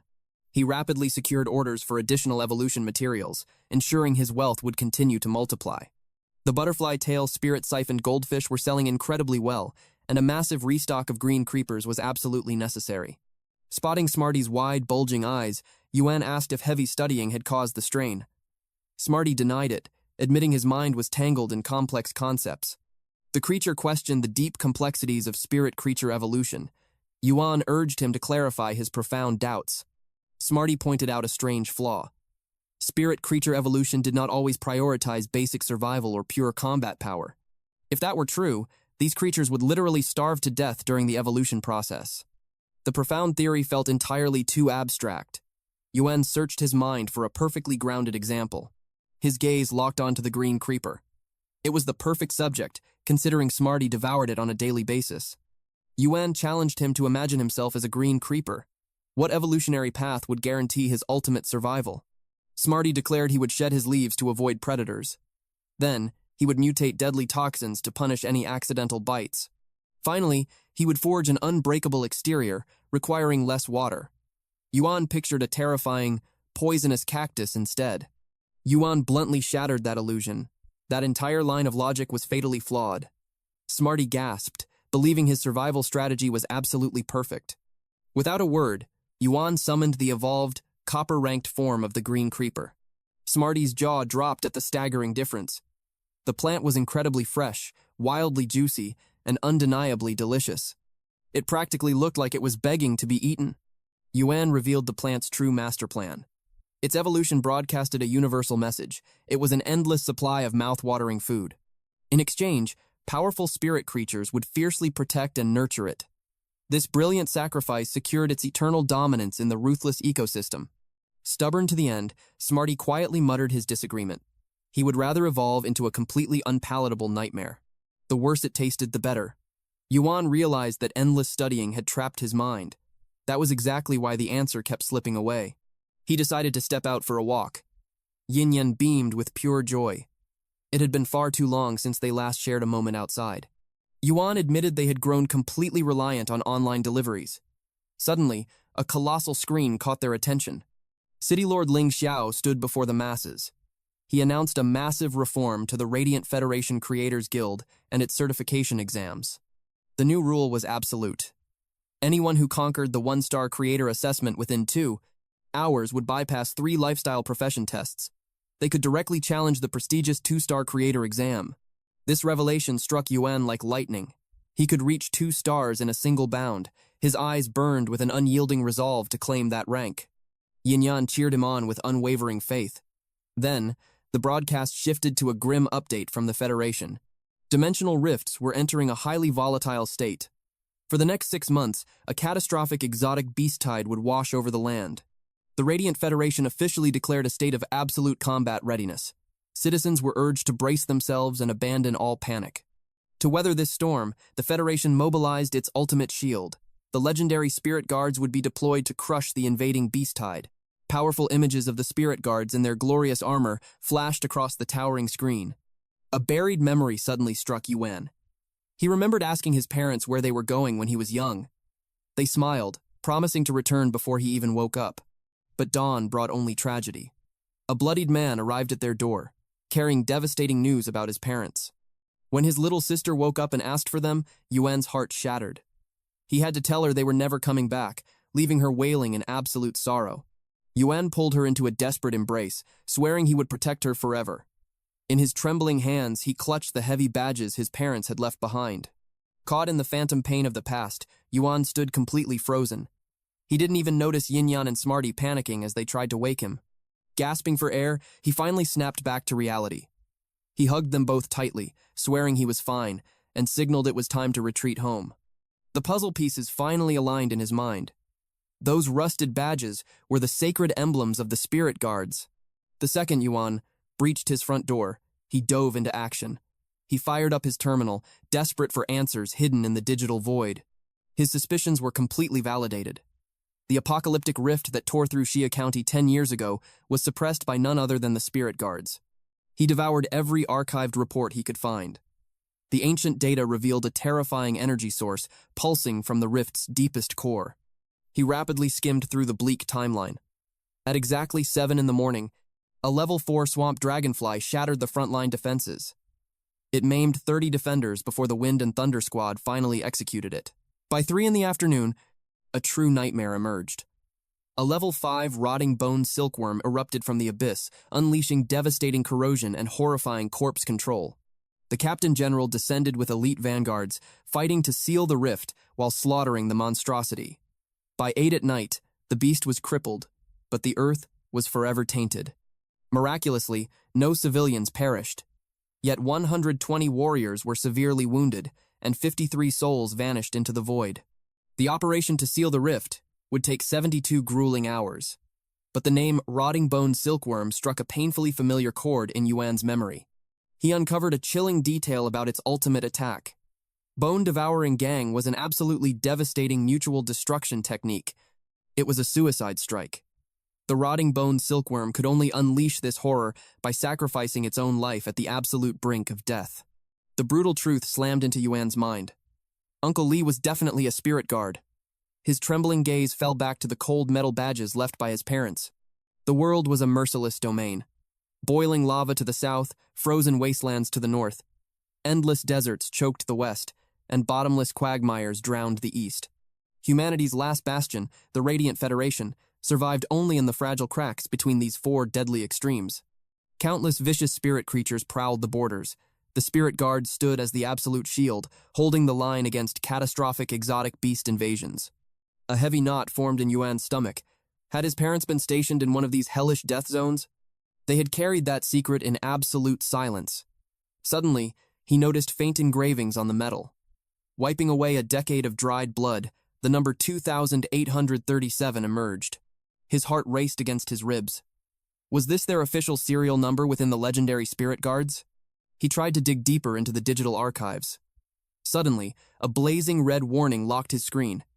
He had triggered a highly classified clearance wall. The system vault snapped shut. All further inquiries were strictly forbidden. He considered confronting Auntie Zhang, but she was away escorting Uncle Lee for medical treatment. As his parents' oldest friends, Yuan was certain they were hiding the truth. Judging by the horrific scars covering Uncle Lee's body, he definitely witnessed that bloodbath. He might have even fought alongside them as a spirit guard. Suddenly, a sharp knock echoed through the house. Yuan froze in his tracks. It was far too late in the dead of night for visitors. His first thought was Auntie Zhang, but she never knocked with such heavy intent, and Shuo was locked away preparing for the 100 Sons trial. Even if she were returning, she would have sent a message first. All his Starret clients only communicated through the digital terminal. Every muscle in Yuan's body tensed. Who was standing on the other side of that door? The knocking pattern abruptly shifted. It sounded as if someone else had taken over. The absolute worst-case scenario flashed through his mind. His ability to upgrade and evolve spirit creatures had been exposed. Someone was here to abduct him. Smarty and Yinyan woke up, asking who was at the door. Smarty jokingly asked if Yuan had stolen another merchant's business. Yuan sharply told him to stop speaking nonsense. He barely had any stock available. There was absolutely no way he had stepped on anyone's toes. He quietly gave Yinyan a strict command. If he retreated after opening the door, no matter who entered, she was to immediately unleash turbulence and sound spike at the entrance.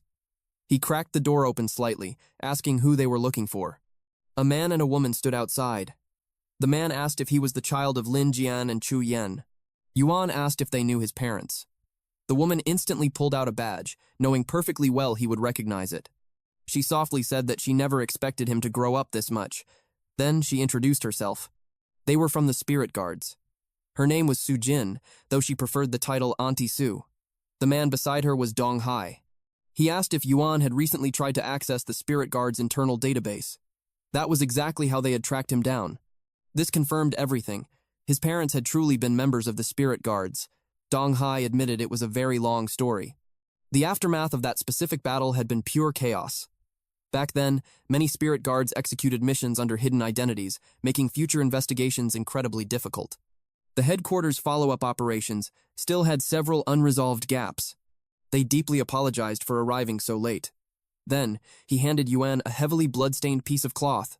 Yuan asked what this was. Dong Hai stated it was for the future of Yuan and Shu. Words were written across the fabric. Yuan recognized the handwriting instantly. It belonged to his mother. Dong Hai explained that spirit guard missions were dangerously unpredictable. That was the exact reason Auntie Jiang and Uncle Li chose to hide the truth from him. They had silently accompanied and protected the siblings all these years. He sincerely hoped Yuan would not blame them. Rubbing his eyes, Yuan replied that he held no blame. If anything, he was deeply grateful. Thanks to them, he and his sister were able to grow up safely. Dong Hai told the boy to call him Uncle Dong. He promised to always have Yuan's back. If Yuan ever needed help, he could rely on him entirely. Auntie Su gently cleared her throat. She needed to remind Uncle Dong of something highly important. A specific item had been exchanged using all of his parents' accumulated merits, alongside repeated applications from old Jiang and the others. Yuan asked what item they were referring to. Uncle Dong revealed it was a source seed. Yuan asked what that actually meant. Auntie Su explained that dimensional rifts did not merely bring exotic beast tides.